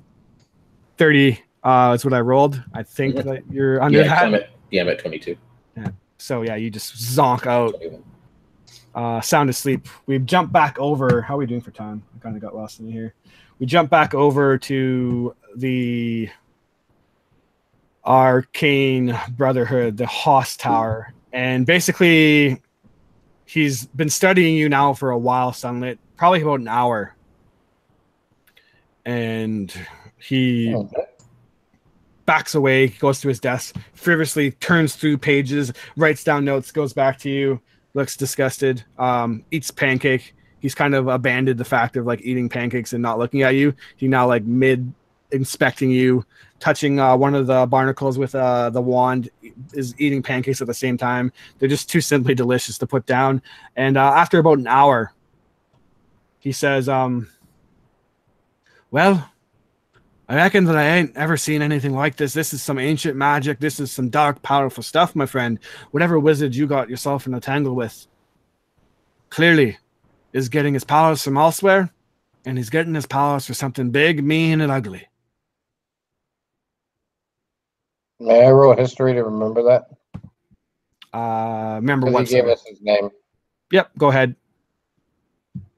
Because I don't remember it, and I forgot to write it down. No worries. That's what I'm here for. And your rolls. 14? And you're referring to the wizard or the master that you're supposed to serve? No, the wizard that did this to me. Nilron was his name. Yeah. Neil Ron, and he was with some other group of wizards, and I don't know. It's a lot of... My mind is elsewhere with all of this. As I told you, that I haven't slept in days. Yeah. Whenever I sleep, I have horrific dreams. That sounds quite troubling. Well, the good news, I think I could break it. It seems to be like some kind of arcane, arcane like STD or something. Whatever it got you with, it's real nasty. But I think I could break it. It's like a disease of some kind, but magical in nature. Oh. Okay. The bad news for you is that it's going to cost you about 5,000 gold. Not simple magic. I can imagine it isn't. Got another idea. I know that arcane users like to have help from non-arcane users at times. Is there any way that we could maybe work this off? He scratched his head. Well, you can barely walk down a freaking hallway. I don't really know what good you'll be to me. Oh. Wait, yeah. Oh, I think there is something I might be able to Yeah, I think I got a plan. You could definitely work this off. One for me. And then, yeah, so you're down for it, right? All of you? And she looks back at the other two. At this point, of course. At this point, Octavius looks up, and basically he's got this large stack of papers beside him that he's found in the office of the Brown Wizard. And since he's been looking over Sunlit for the last hour, Octavius found this big stack of papers, and he's been constantly writing and slapping paper down on the chair beside him. And he looks up and he's like, "What? What do you want to do? What's happening, Sunlit?" You! What are you doing, man? Don't touch my notes. This is very important stuff. And he rushes over and rips it from your hand. You know that a wizard's writing is waiting. Those are science for people, buddy. People need science in this place. This place is crazy. Science? This is magic, you fool. What the hell is wrong with you? And yeah, well, people need to know. People need to know what? People need, yeah, I guess you do. But that's besides the point. Know from someone else. Valus the Brown is going to be the next Archmage, the ruler of the Arcane Brotherhood. As soon as they realize that I'm smarter than most of them, they're all kind of stupid and don't see eye to eye with me, but that's all right. I got a plan, though. And you're going to like it. This is how you're going to work off the payment.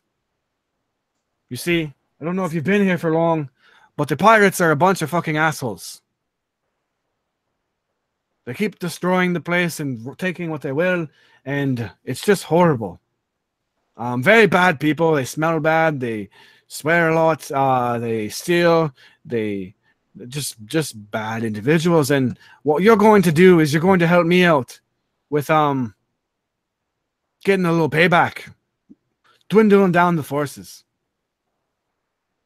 I think I've heard of a place that they're going to attack next, and if we could get ahead of them and swoop in and save the day, then imagine how good I would look. I mean, imagine how good we would look. I think you might have said it the right way the first time. Well, that's besides the point. You're the one that wants the magical disease taken away from you, don't you? No, I need it, my friend. This is unbearable. So he holds out his hands. So do we got ourselves a deal then?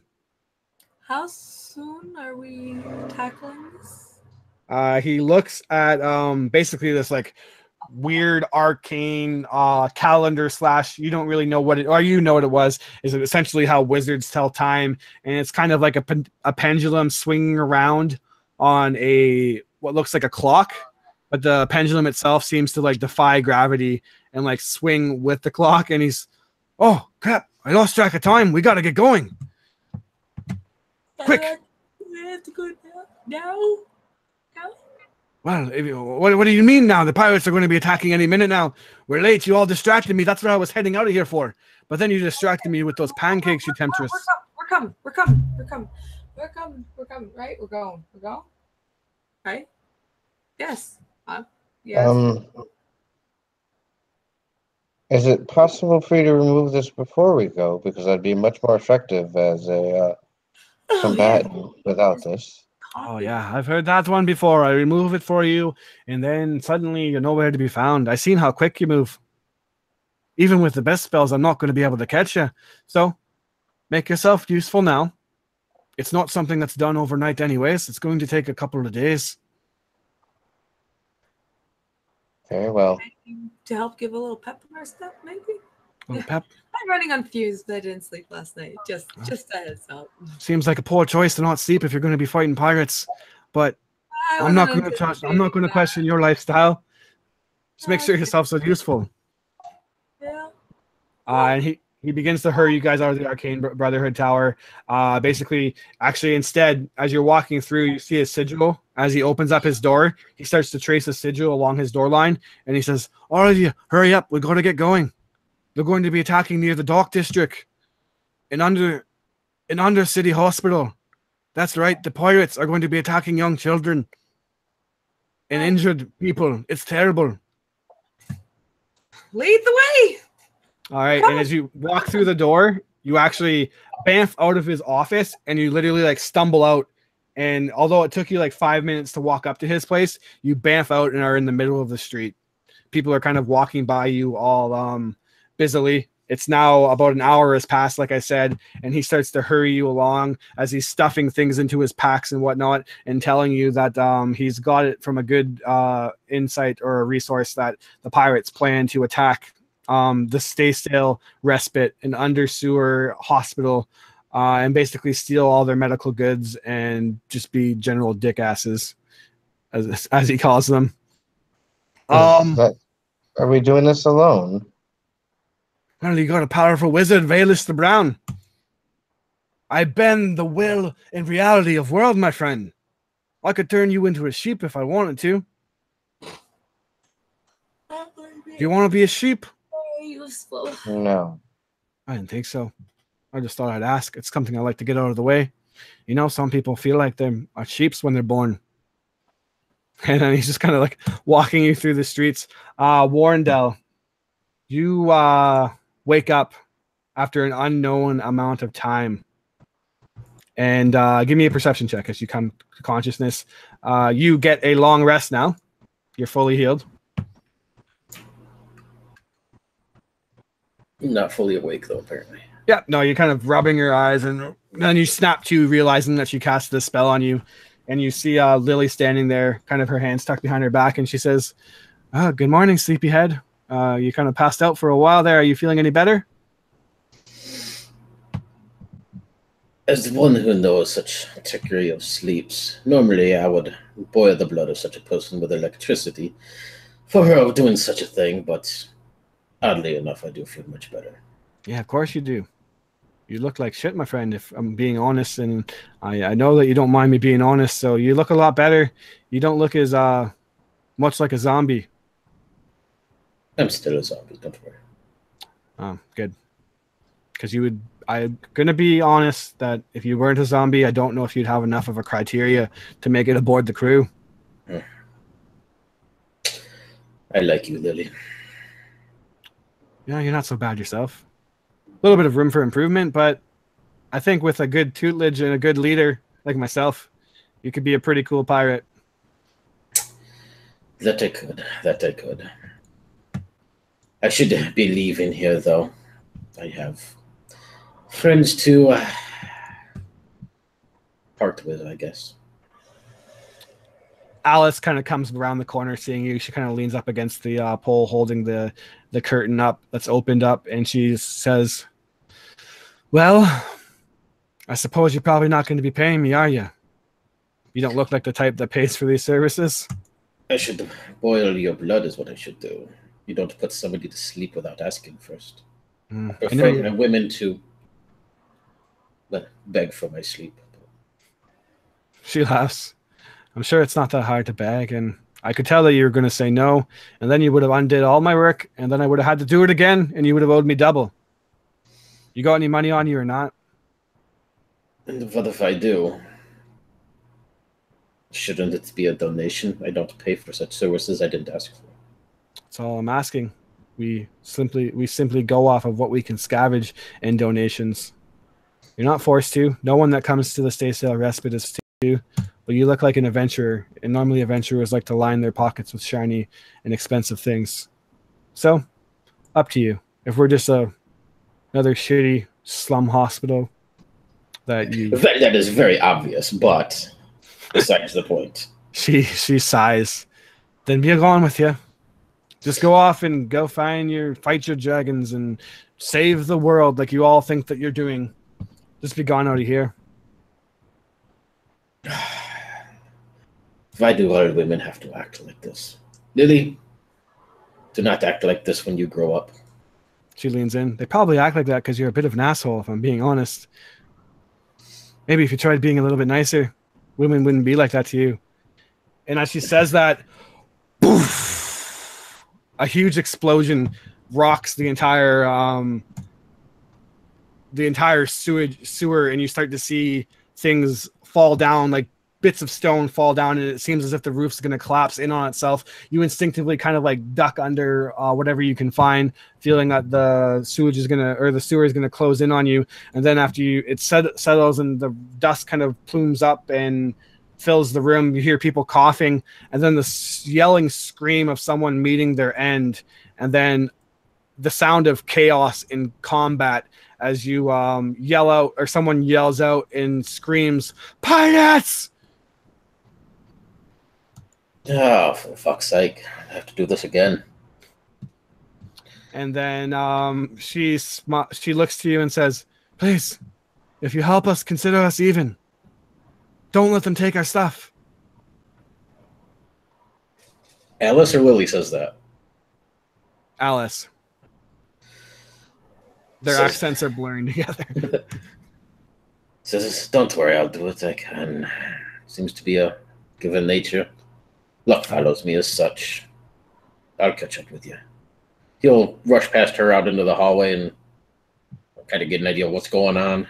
You see those who can run trying to. Others just basically dragging from the explosion. You don't really know what happened. You can smell the smell of fire, and you get the distinct... you hear the distinct sound of swords clanking and stabbing into flesh. You can... let's roll initiative, and then as we pan above, little to Warrendel's knowledge, basically standing almost just above him is Valish. Only a thin layer of concrete kind of separates them, and he's just basically rushing the party along and says, "Come on, we're going to miss the attack, and then we won't be heroes. We won't be able to save the day if we show up when everyone's already been defeated." And then as he's saying that, "It should be around here," poof, a huge explosion is heard from underneath. And he says, "Oh shit, we're late for the party. Everyone follow me." And he begins to run towards the sewer. You guys can roll initiative too, but you're going to be late for the round. Yep, that's fine. And when do we normally shut this game down? It's been so long, I literally don't remember how long we normally play till. I want to say within this hour, so. Usually like 2-ish my time. So. What time is it now? Is it 2-ish? 1:10. 1:10. Do we want to go till 2 then? And basically finish out this? Sure. Yeah, find out, man. All right, cool. Let's do that then. Are you guys rolling initiative into Fantasy Grounds, or I'm so used to not using Fantasy Grounds now that I was looking for the initiative in the chat, but you guys already might be there. Who rolled initiative already? I did. Yeah. I'm going to assume you all did then.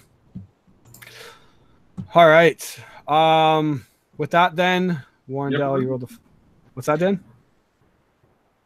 I just said, yeah. Okay, perfect. Is you heard all this going on? Would I have time to cast Mage Armor? Oh heck yeah. Okay, so I'm gonna. I don't know. Does that actually add in for me somehow? There's a way to do it. I couldn't get it working though. I tried to get it working yesterday, but there is. I think if you drag it onto yourself in the combat tracker, it will do it.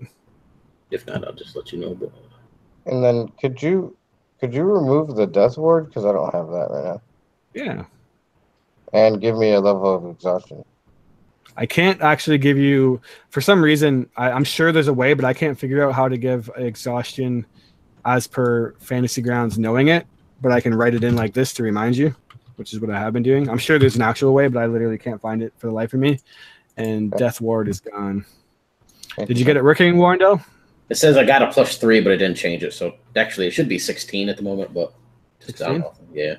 I don't know how you want to do that. I can change it in mine to 16 for like the time being. Let me see if I can get it working really quickly first. Where's your Mage Armor? Right there. Bam. Should be working now. I'm pretty sure Fantasy Grounds sees it. Yeah, it does see it. It's just not actually showing up on your character sheet. That's actually really cool. So it'll automatically account for that anytime I swing at you. Okay, I'll watch it. I'll watch it just in case it doesn't, but it says it's there, so it should. So one of these pirates finally come through, Warrendale, as you just finished casting the spell. Fuck, I can't speak tonight. Smoke just kind of billowing out from his ankles. He holds this scimitar in his hand, and he just looks like a generic pirate #1, bandana around his head, ratty trousers, and this like poofy white shirt that is buttoned down, and you can see a good portion of his chest. And he smiles and says, "Aye, we're pirates of Kurth, and we be here to be taking everything from you." And he lunges in, seeing that you're a caster. "This one's been casting spells." And he's almost like the most stereotypical sounding pirate you've ever heard.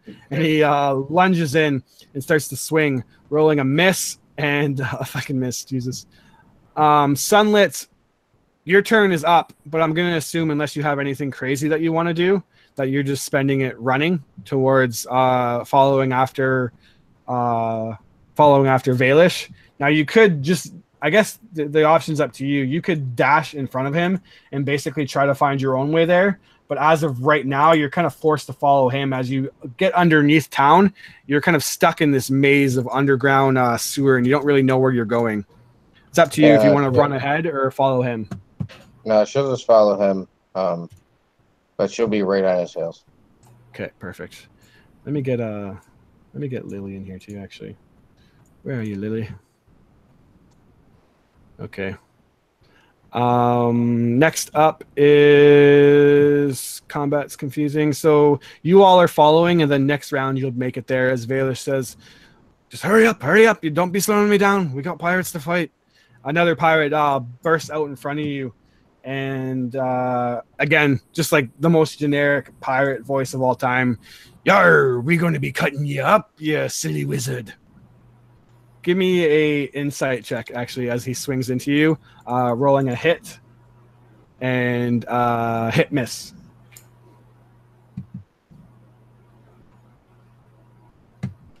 Insight of 12, and they do this.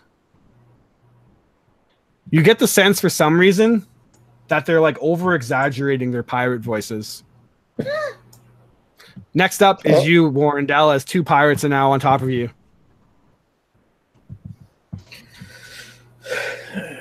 He'll look at him. What did they hit me with on the scimitar? Kind of take this blow a little bit and stare at me. "Yeah, you be meeting the Warrendale, the mightiest pirate in these sewers of this cesspit." Are they? They're in melee range, correct? They're right there. Yes, they're 2 right on you. All right. What do I got here? With the closest ones, whichever one, he'll reach out and just try to grab him by the throat, and I'm just going to do Shocking Grasp. Okay. That is on the generic pirates. I'll hit, honestly. Okay, cool.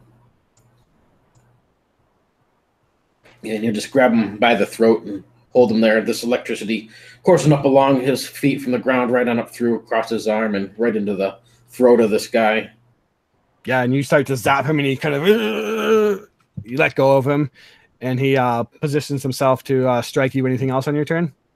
No, just as I'm holding it, I'll kind of look over at the other one, offering him a twisted sort of smile. You're next. All right.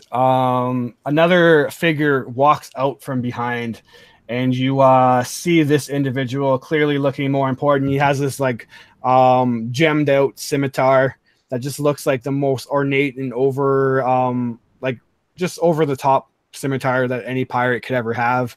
And he too currently has a peg leg, and he says, "I be Captain Fed, and we here on Curse's orders to take everything and kill those stupid enough to get in our way. You, my friend, look like that kind of stupid." And I guess you are next. He walks in, and he pulls out a dagger also, rolling a 23 to hit with the first scimitar, swiping again quickly. Oh, God. He rolled a natural 20, and he makes 3 attacks. He swings again with his dagger. Oh, my God. I just rolled 2 natural 20s in a row. I'm sorry. So the first crit, 8 damage. I should be doing this to your character sheet. Sorry. Let me see if I can fix that. Yep, I did it. Okay. Second strike. This I actually have to do like this because I fucked up and canceled the crit. So 6 plus 3, 9 more damage for 20. And then the last normal strike is 5. As this guy cuts you up and bloodies you pretty bad. Bursting out from behind are actually 3 more pirates. His first mate, Gerval. And then I'm going to put them in the initiative so you guys can actually see them, because I just realized I had them hidden. All right. And the 3 of those guys are going to be basically just cutting down anyone that gets in their way. Back to the top of the initiative, we have Livy. Livy, you finally come around the corner, and you start to see what looks like this just ratty underground settlement, but you see people running out from in front of you and then running down the sewer behind you, screaming out that the pirates are here, killing everybody. You dart in, and you see that the room is indeed filled with these pirates.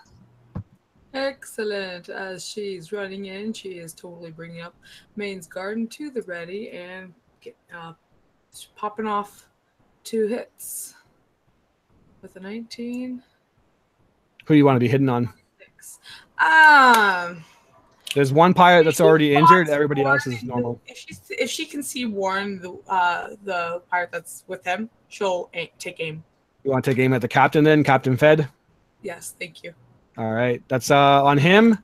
1926. Let me just double check. We're going to go with lightning. Yeah. He, it's a double hit. Go ahead and zap him. You can't do anything about that. There's 1. That's a 4 plus 5 for 9. And here goes the other 10. So 19 lightning. 19 lightning. Very nice. You sink into his back, and he kind of starts twitching from the lightning damage that hits him. And then he turns around, and they're behind us. There's more of them. Huh. Not today, boys. That one belongs to us. Excellent. Lily bursts through from behind underneath your legs, kind of rolling out, and you hear her just yell out in this like feral scream of this young child, and she pulls out she makes 2 strikes, a little short sword that is made for her size, and she comes up and runs and screams out, die you cursed pirate scum, and she swings at Captain Fed. Oh my God, hitting him. Jesus. Lily OP. And since she's in melee with you, she actually gets sneak attack off. As she does. Oh my goodness. A lot of damage. There we go. Stabs right into the side of his leg and rakes down. And as you see him stab into the the leg that has the peg in it, you see an arcane spell, Warrendale, fizzle out as he loses concentration on it, and you see that he was casting, or someone was casting, an illusionary spell on his leg to make it look like he had a peg leg, and he yells out, "You stupid little bitch, you're gonna pay for that!" And he breaks the accent that he was currently using. Next up is the pirate in front of you, Warrendale, and it's going to try to cut you, missing and hitting. And next up is Sunlit. I did the damage to you, Warrendale. 3 damage. What do you got, Sunlit? You're on mute.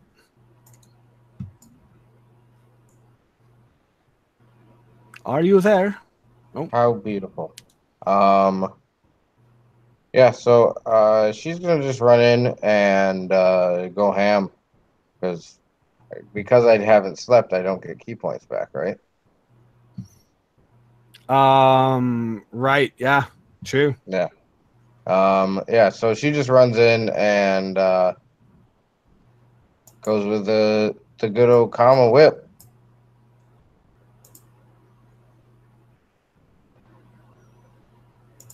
Yeah. About that. Woo! Directly at the good old Captain Fed, and I should have shot that at him, and I'm very sorry. But that's fine. We'll do this. Does that work? Back in action. That did not crit him. I guess it didn't for some reason. What? Roll. Well, it said dying. Here, I'll roll another one.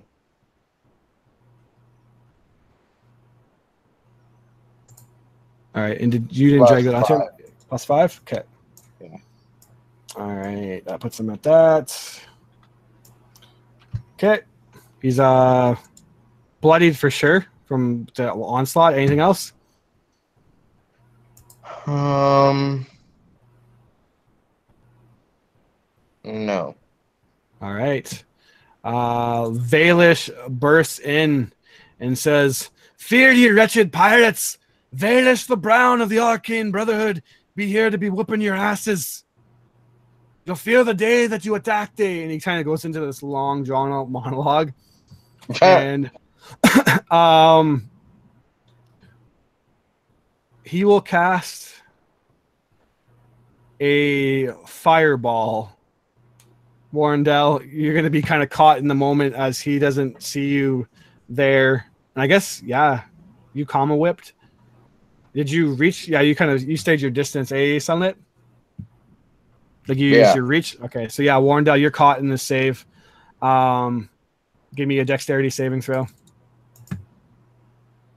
As he doesn't really see you going on, he just kind of whips a fireball into the center of the hospital. Must be a little girl as well. All right, that's a fail. So, Jesus. Warrendale, you take 24 more damage. One pirate is burnt away. You still up, Warrendale? No. 24, you're down? All right. You fall unconscious. Another pirate is Dunzo. And the other ones are, I guess, Captain Fed. Let's make a save here.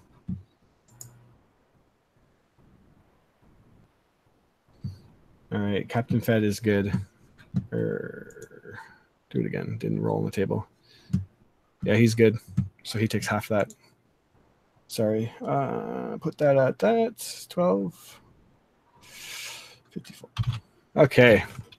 Next up is Octavius. You come around the corner and you see Valish just come in to give his monologue and then woof, toss this huge fireball into the room. And the last thing you see is Warrendale just kind of looking surprised as the fireball is coming his way and then dropping to the ground unconscious. With 2 points of exhaustion, your speed is halved. So you only have 15 feet of movement as you are probably like lagging behind the furthest.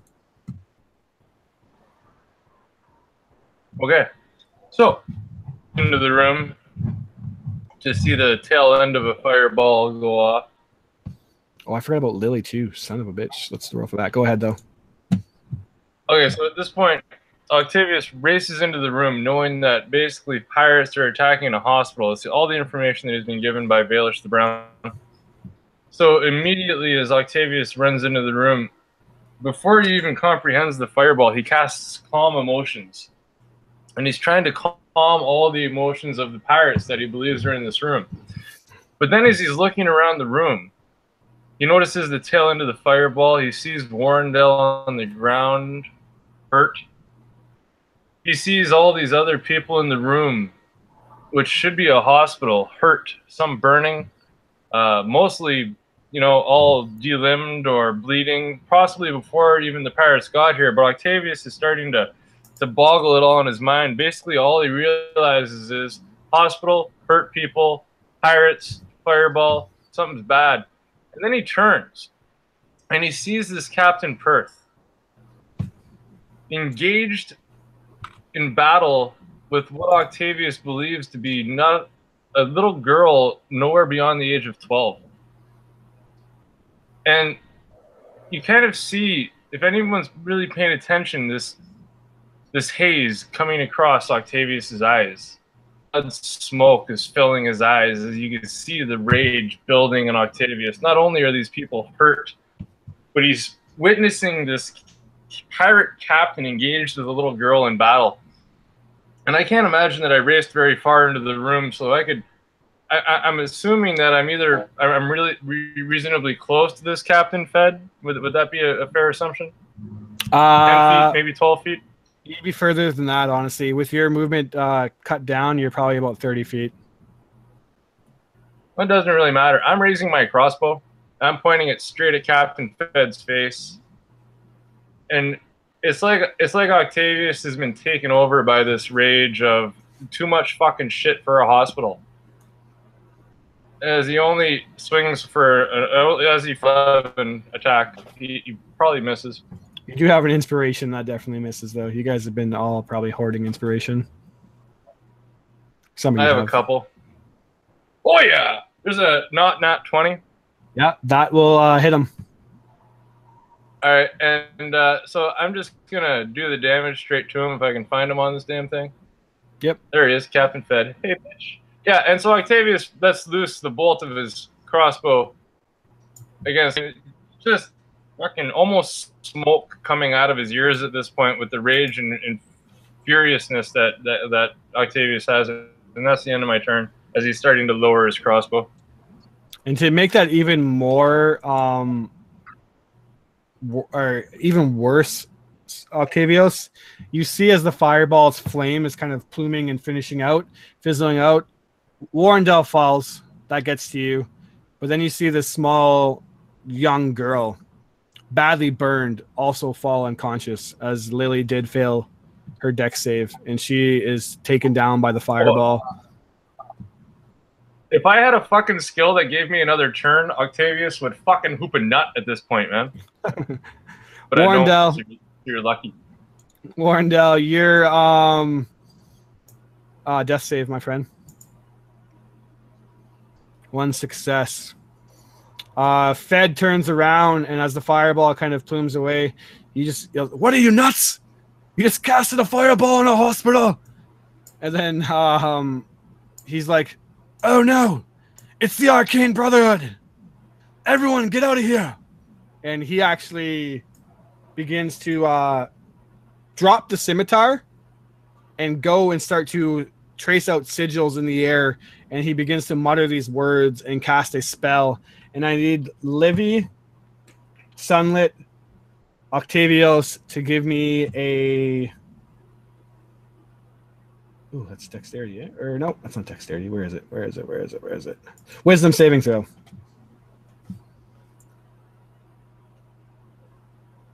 My favorite.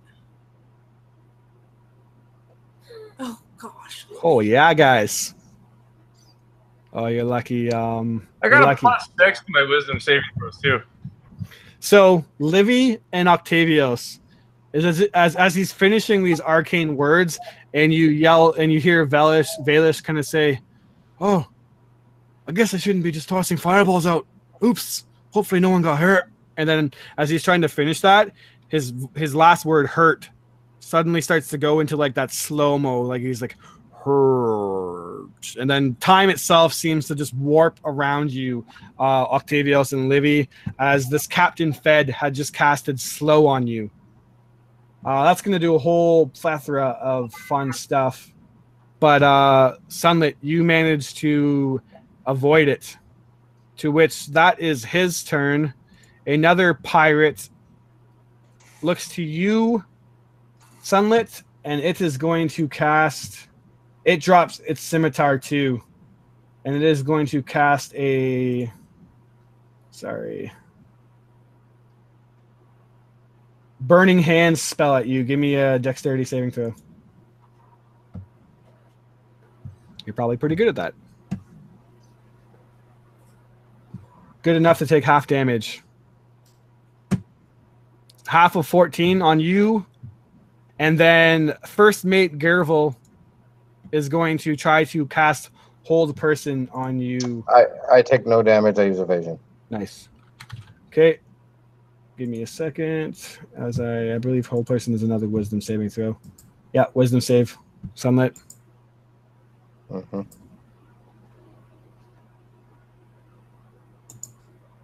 You suddenly you try to jump out of the way, and you use evasion to dodge the flaming, burning hands. But as you roll up and confidently turn around, kind of whipping your comma, you just tense up suddenly, and you look and you see this first mate, Gervil, just standing there holding its hands out at you, basically like gripping you, and your muscles just completely tense, and you lose control. And he smiles at you and says, "Oh, I got you now, little kitty." And the other pirate is going to come and swing at you, Sunlit. It is going to swing its scimitar at advantage because you're paralyzed. Hitting. And because it does hit and paralyze, it's a critical strike. So you take 12 damage, Sunlit. And I know it has 2 attacks. Oh, shit. This is going to suck. And he rolled a natural 20. So on top of that 12 damage, you take another 11 damage, a total of 23 damage as he's just hacking into you as you're... Let's cut off the kitty's paw. 23 damage, Sunlit. Mm-hmm. That is him. Back to the top of the initiative. Ba-bum, ba-bum. Livy, you are slowed down. So that does a whole bunch of things to you. I can do one thing basically. So yeah, she's just gonna spend that on one shot. Hopefully that doesn't throw her. Well, she rolled 10. She rolled a 10. That's Yeah, not going to do it. Huh? Not going to do it. Yeah. And so I believe that's all she can do for being slowed. That's correct. He sees her loading. Lily makes a death save. You don't really know what happens to her besides the scene, though, unless you can see my rolls, which then would be awkward, but I don't think you can. No, okay. Sunlit, you got to try to break the Hold Person with a wisdom save.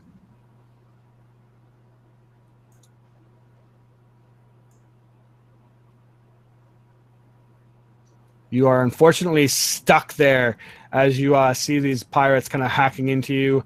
Valis yells out again, foolish pirates! I am Valis the Brown, and you will suffer for this horrible deed you have done. And this time he will smartly cast, does he have it? Magic Missile. And let's see what he can do. One slams into the guys hitting. He's actually going to cast all 3 at the guys that hacking into you, Sunlit. So these magic missiles start to shoot out from him. 2 damage, 5 damage, and last but not least, 2 damage. So a total of 9 damage. Badly injuring the pirate, bloodying him. And Octavius, you are also slowed.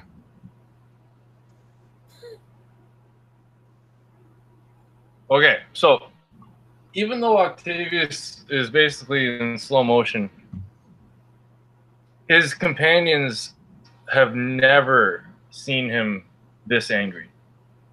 I think a lot of it has to do with the fact that he's in a hospital and this is all taking place around people that, in Octavius's healing background and path are just driving him fucking wild. So even though he's slowed, you could actually slowly see red boiling up Octavius's face. You can see his veins slowly popping in his neck and his forehead, and then all of a sudden he starts slowly talking, blah blah blah blah blah, and he actually manages to slowly but surely cast himself, which releases him from his slow motion. Before you do that, anytime you try to cast a spell while slowed, roll me a d20, and on a roll of 11 or higher, the spell does not go through, or it takes until next turn to cast it. That's all right. 9. Yeah, so you cast the spell. Okay, so and then all of a sudden he's back to normal speed, and Octavius is fucking hyper pissed. So What'd you cast? He just grabs his warhammer. Sorry? What'd you cast to dispel it? Freedom of movement. Oh, nice. Cool. That's super cool. So, as a bonus action, I'm just going to take my warhammer, and I don't know who's the closest to me, but I'm just going to start swinging. So you tell me who's closest to me, and I'm swinging at him. Pirate number 3, probably. All right, pirate number 3, motherfucker, here we go. And Octavius is just like, this is the very first time his companions have ever seen him swing out of pure hatred, and maybe that's what's screwing him up. But he only swings with a 9. Spend another inspiration point so that you don't miss. Nope, I am in full rage, and it makes sense that I'm missing. His mind is not there at this point. He's lost himself to his emotions, and he's completely missed on a swing at the pirate. All right, Warrendell. On death's door once more. Oh, here we go again. You see that Warrendell is in very rough shape, and at this point, as Captain Fed comes up, he yells out, "All right, boys, get what we're here for. We don't want to be fucking with these wizards." And he bends down and actually scoops up Lily. And you see a couple of the other ones start to grab like crates and whatnot. They'll do that on their turn. And Captain Fed is going to cast what's it called? A spell that is verbal and somatic. So he starts to trace out the words, and basically he grabs into the air and just and rips, and the earth begins to tremble and quake. Everyone make me a dexterity saving throw if you're slowed. So Livy, make it at disadvantage. And I believe you auto fail, Sunlit, since you're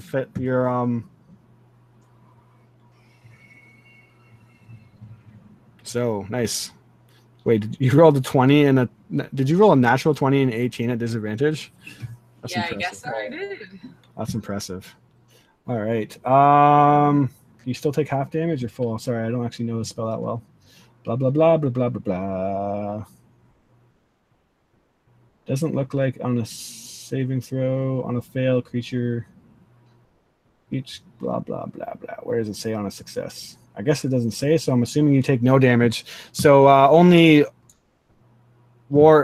Octavius takes 1 point of bludgeoning damage, but you see the ground above you, or the ceiling, start to cave in and rocks begin to fall, and you see that the sick people and obviously Warrendell also are threatened to be buried under the quake that these pirates have just caused. You see another one say, "Well, it's your lucky day, kitty. Looks like you're going to be buried under here instead of cut up." And he bends over and runs and grabs a crate and starts to Pirate 3's on you, so you get an opportunity attack, Octavius, if you wish.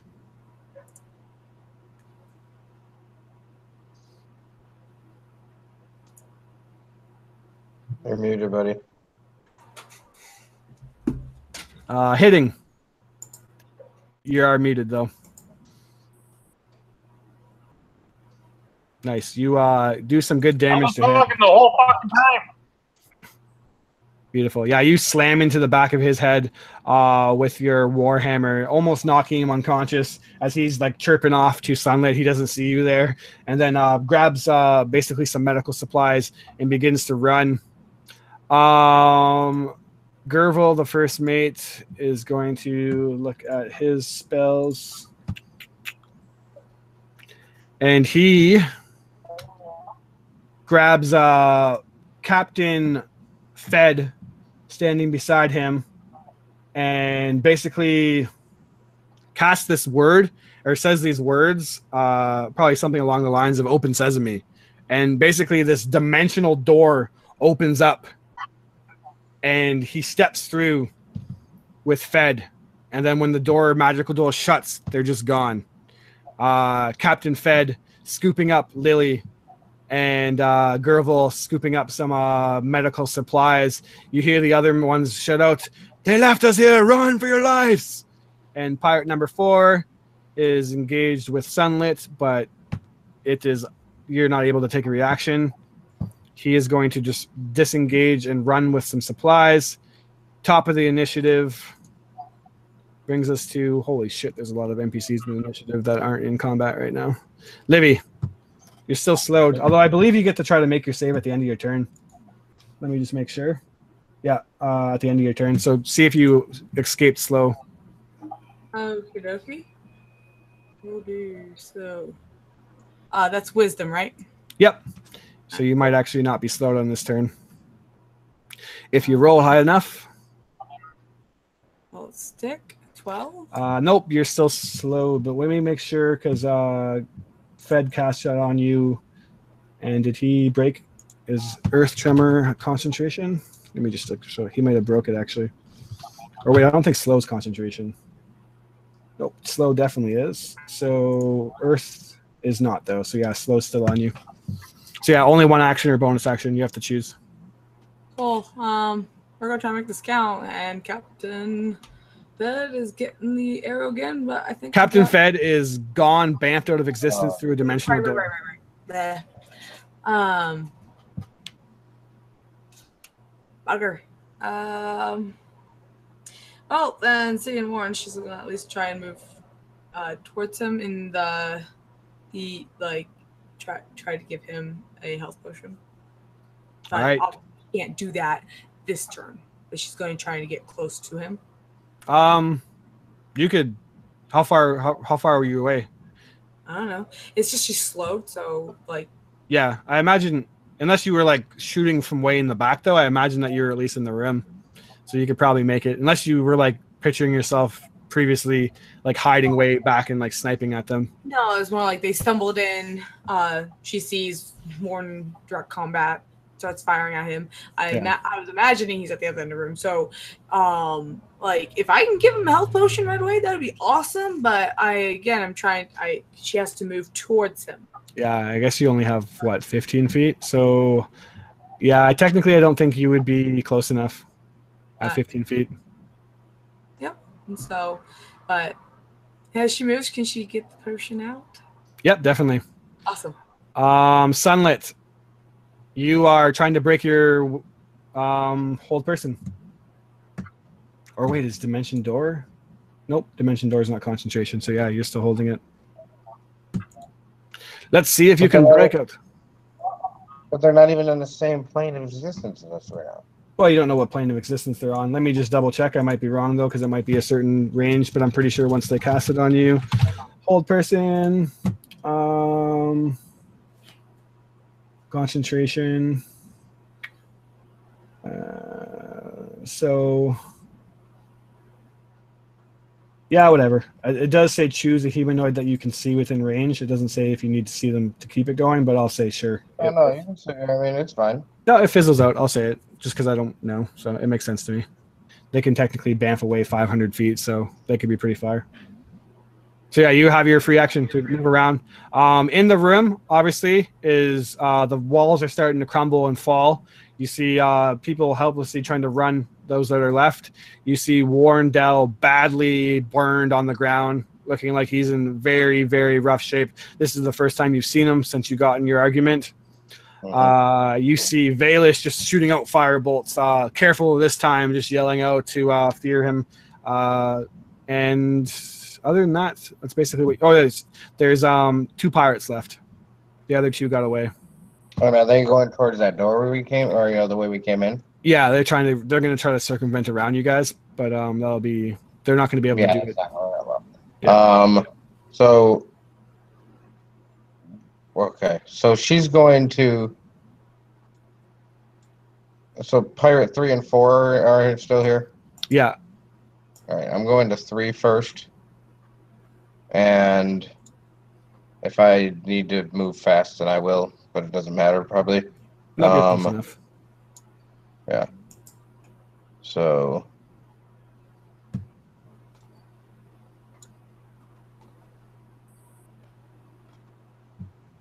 And yeah, that's not going to work out well for him, I'm sure. You're just bamfing out those crits today. Jeez.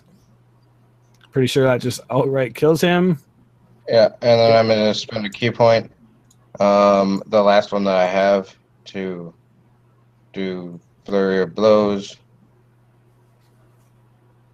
Yeah, it's going to hit him too. And 4, it's 9, and she kills him as well. Double kill. Yeah, that's what she does. So there's no more pirates in the room, right? Correct. Now, I don't get another hit, obviously, but she goes over, and I can't use a key point to do so, but she pretty much just stands over Warrendel's body to protect him per se. I thought you were going to say suck punch for a second. Oh, I would have loved to, but I know it. But Corey knows it'll kill him, so that'd be a bad idea. All right. Valish, at this point, as the pirates have all been defeated, says, "Don't worry, everybody. I'm here to protect you now." And can he actually do anything to protect them? Or is he just talking shit? He will. Yeah, he can't really. So he just kind of runs in and finds like a little old lady and comes up to her and says, "Don't worry, madam. I'm Valish the Brown and I'm here." Yeah, so he can't really do anything. That puts up Octavius. All the pirates have been taken down in 2 quick snaps of the common whip, knocking out and kind of cutting the throats of the 2 pirates. You see everyone falling, or people running. Valish kind of runs in and starts to protect a couple people. Livy is running towards Warrendel frantically, and as you now kind of like see that there's no one else to fight, you see that he is in very bad shape. What do you do? Okay.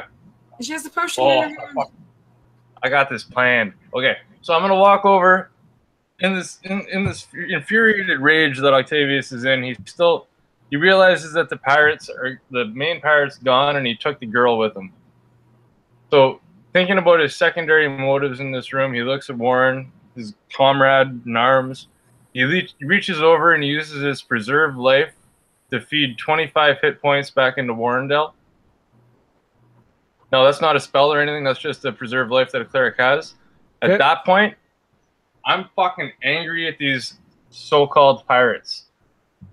But there is something in the back of his head that's telling him that these might not have been pirates. So get this.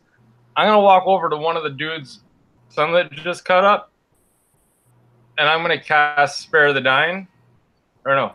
Is that what I'm casting? Hold on, let me tell you what I'm casting. Yeah, I'm casting Spare the Dying on him. Now, it just stabilizes him from 0 hit points to like a stable. It doesn't wake him up or anything. I'm going to pick him up and toss him on my shoulder. And then I'm going to say we need to leave. Try to take as many as we can out of here.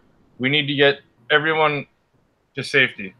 And Octavius, before he leaves the room with his gun on his shoulder, Octavius is going to bend down and grab Captain Fed's scimitar.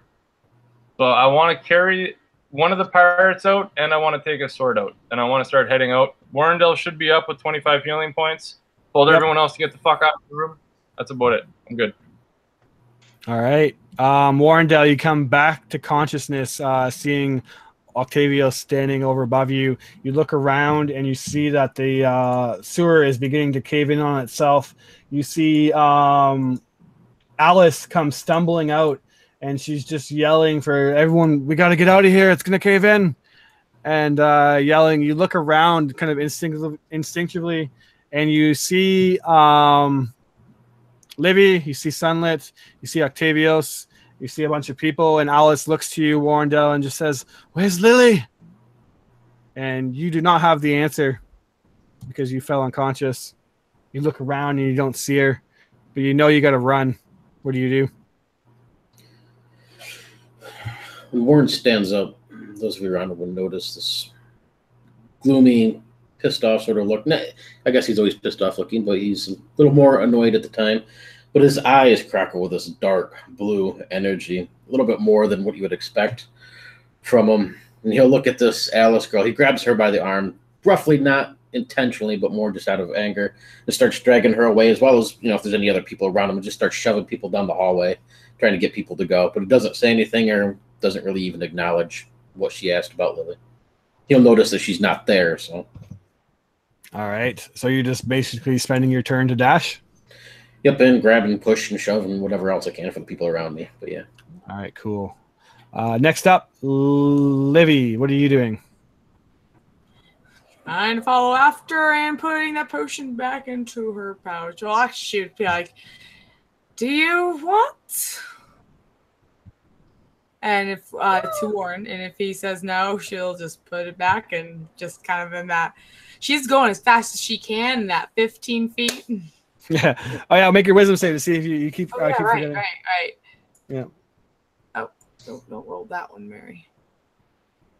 Have the wisdom roll. Yeah, No. Yep. She's just going as fast as she can, man. She's going. I feel a little faster this time. Yeah. She's shaking it. Sunlit, you see that everyone's evacuating, but you see that Livy is in trouble, and she's not moving fast. She's like slow motion running. Woof, woof. You suspect that everyone else is probably going to make it all right, but she could be in big trouble. Yeah, So what she'll do is, she's a little bit in front of her. I will pick up Livy, and I will, things and stuff, movement, craziness. We're not even near where they are by the time I stop moving. You want me to do a strength thing or anything? I'll try to strength pick her up and see how far you can get. All right, is that a athletics? Yeah, that sounds like athletics. Yeah, it sounds like that's not something I'm great at. Come on, don't fuck me, die. Okay. 14.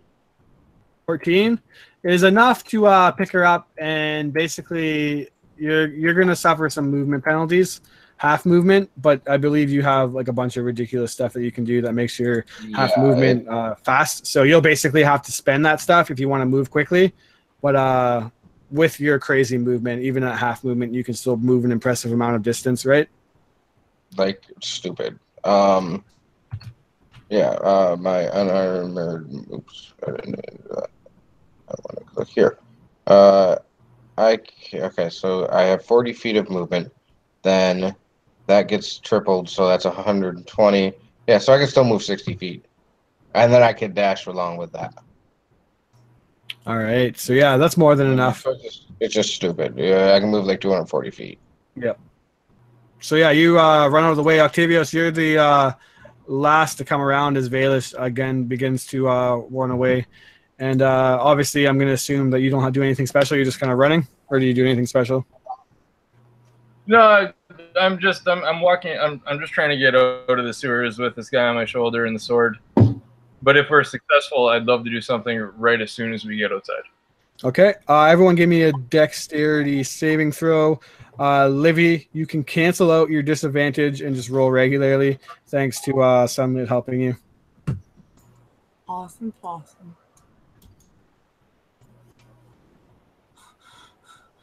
I did. Good job, Sunlight. You got me. Yeah, I got you. So anyone that didn't roll higher than a 14 is going to take 11 full damage. If you rolled higher than a 14, you take half of that as you're basically navigating your way through the sewer. Boulders and stuff are kind of starting to cave in and fall on you. And then a sinkhole kind of opens up into the middle dock district street as you pull yourself up. An actual building up ahead as you come out of the sewer,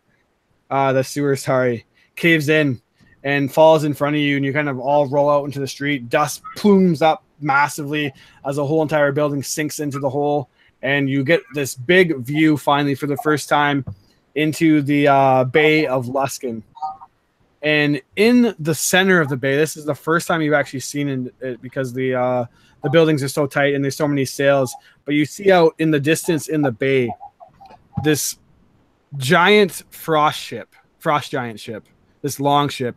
You've seen them before, and momentarily you're kind of like shocked and like worried that you're gonna have to fight frost giants now. But then you see that it is sunken, and it's as if something cut into the ocean itself and created this massive sinkhole that swallowed the frost giant ship whole. And as the building tumbles and the cloud kind of plumes away, you see in the distance through all the sails, all the ships that belong to Kurth, this frost giant ship that has been sunken into this tremor, ripped into the ocean. And you still see water like kind of pouring into it as the ocean is just endlessly starting to fill it up.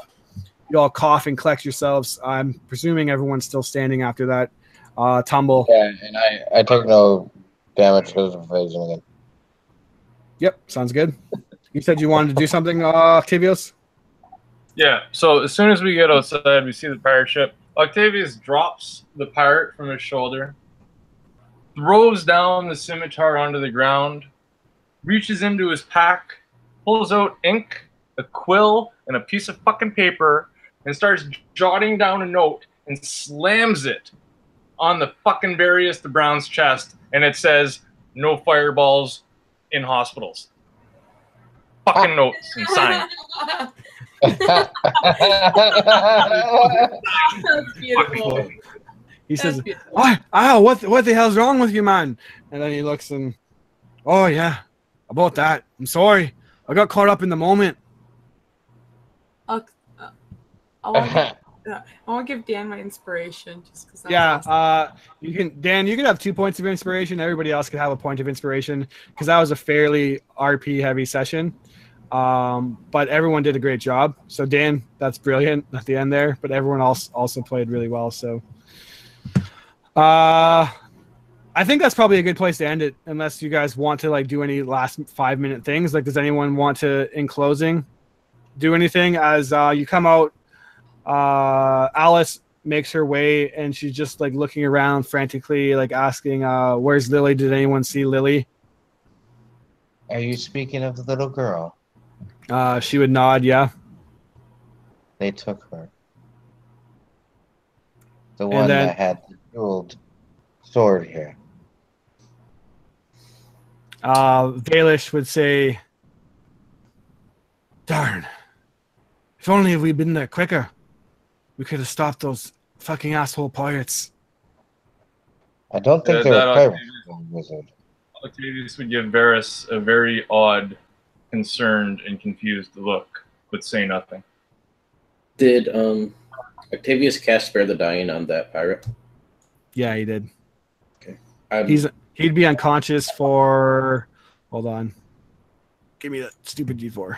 4 hours unless someone basically brings him out of unconsciousness. I'm not ready to talk to him yet. What do you want to do, Warren? Some of the group wants me. Well, I was going to wait and see what Livy or Sonny did before he does anything. So, okay, that's kind of fun. So, Sonny looks to Octavius and says, "Are you saving him so we can talk to him?" Octavius would look at Sonny, and his eyes would shoot quickly at Varys, and he would look back to Sonny and say, "Yeah, I don't think everything was as it seemed in there. I don't believe pirates know those kinds of spells. And some of the glyphs that they were using kind of reminded me of the arcane place we just came from. Yes, and all of them knew magic. Baelish kind of furrows his brow. What the hell are you be talking about? You trying to say that the Arcane Brotherhood's behind this? You think that pirates aren't capable of magic? None of the pirates I've... Kurth has thousands of men under his command.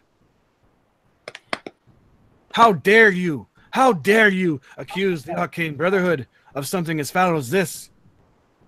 They'd be kind of shaking her head just a little bit in the sense I can see where you guys are coming from and whatnot, but you also, you'd be surprised with the variety of people that do magic. Valis points out into the bay, and he says, and look into. Valis points out into the bay, and he says, you see that there, Tremor?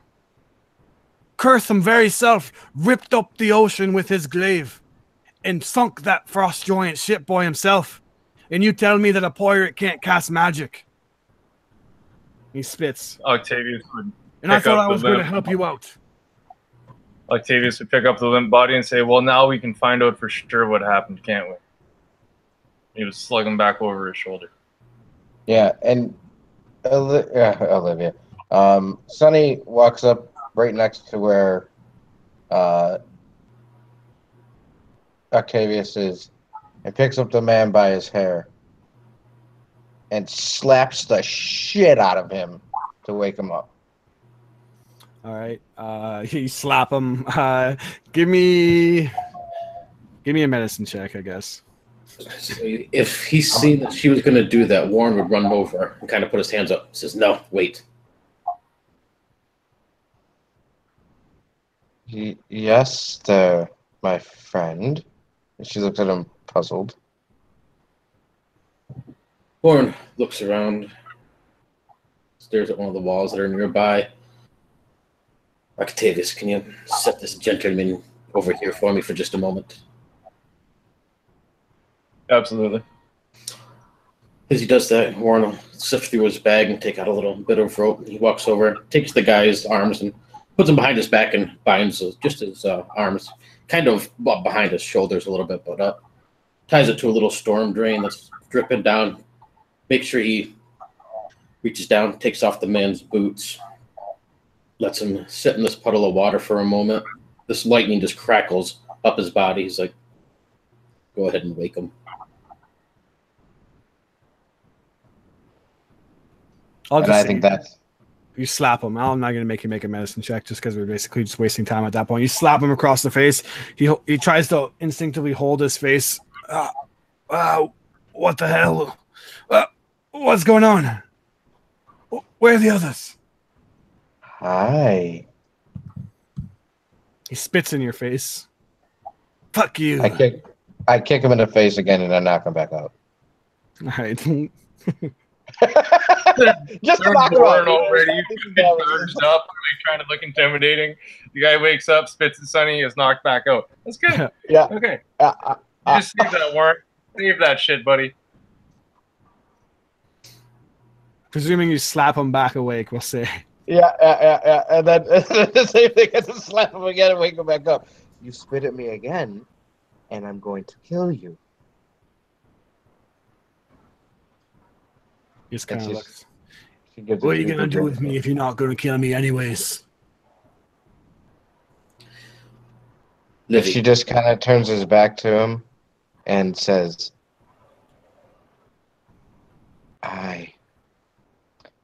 you saved him, my friend.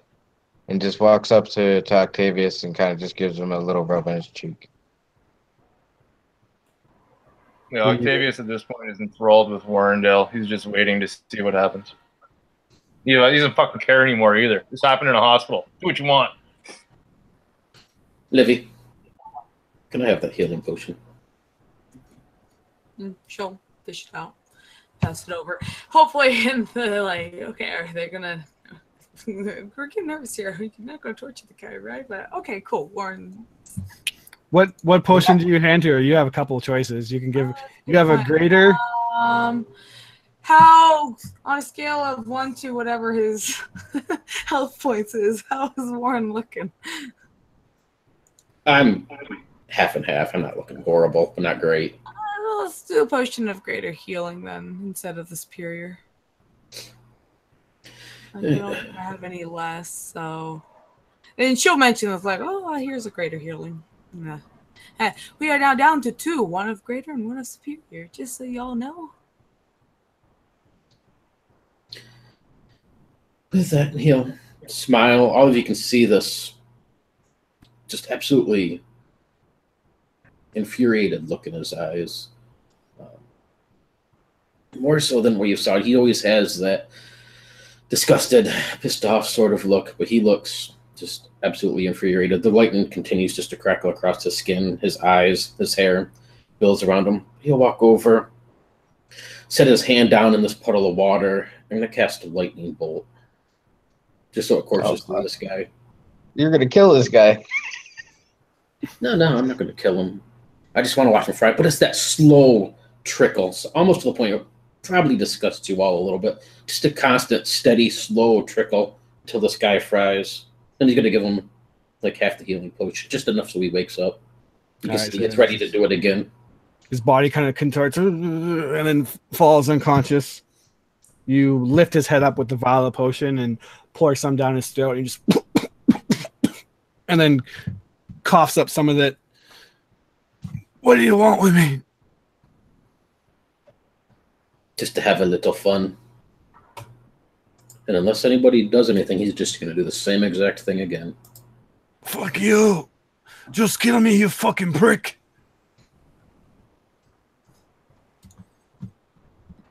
I think the second time you do it, Octavius would turn away, but he would not stop you. I would feel like Olivia interjects like, we're trying to get answers, yes? What is the purpose of this? Fun. No. This is not fun. If you want, not this. Not here. Yes, he deserves it, but no. This is... I have to agree with the girl there, Livy. This is pretty messed up, my friend. If you want some questions, ask them. Let's be done with it.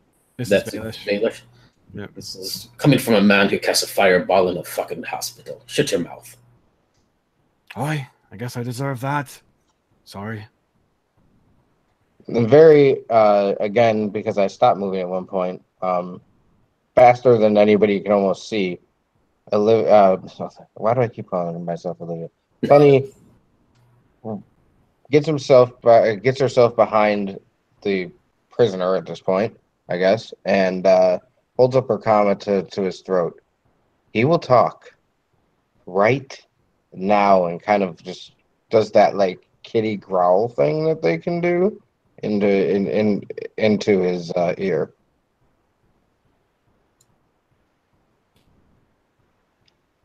And I think that's where I would like to stop at that point, and then I think we should interrogate him in the next thing, personally. But it's getting a little late, and I got to be to work I got to be up in 5 hours. Yep, that makes sense. And everyone good with that? We'll handle the interrogation next session. That sounds sounds all right, dope. Well, it's fucking time to cool off anyway. Yeah. So on that note, actually, you guys will have some time to cool off. Hopefully not as much of a hiatus. But in closing, I do want to say that as of Wednesday, Warrendell, Mr. Morgan, will be heading to Gen Con. So my channel is not going to have any games ran up until probably the second week of August. So my March of Annihilation stuff, my Storm King stuff is going to be on break for about a week now. So I will hopefully this seemed like a pretty fun session to me. So hopefully we can get blaring back into it the second week back. Other than that though, guys, I had a lot of fun as always, and it always feels really good to play this game. It always saddens me that it takes so long for us to get into it. But then when we do get into it, I'm always like, this is why this campaign's fun. So thanks again, everybody. And unless anybody wants to say anything in closing, I'm going to shut it down. Cheers, guys. Until next time.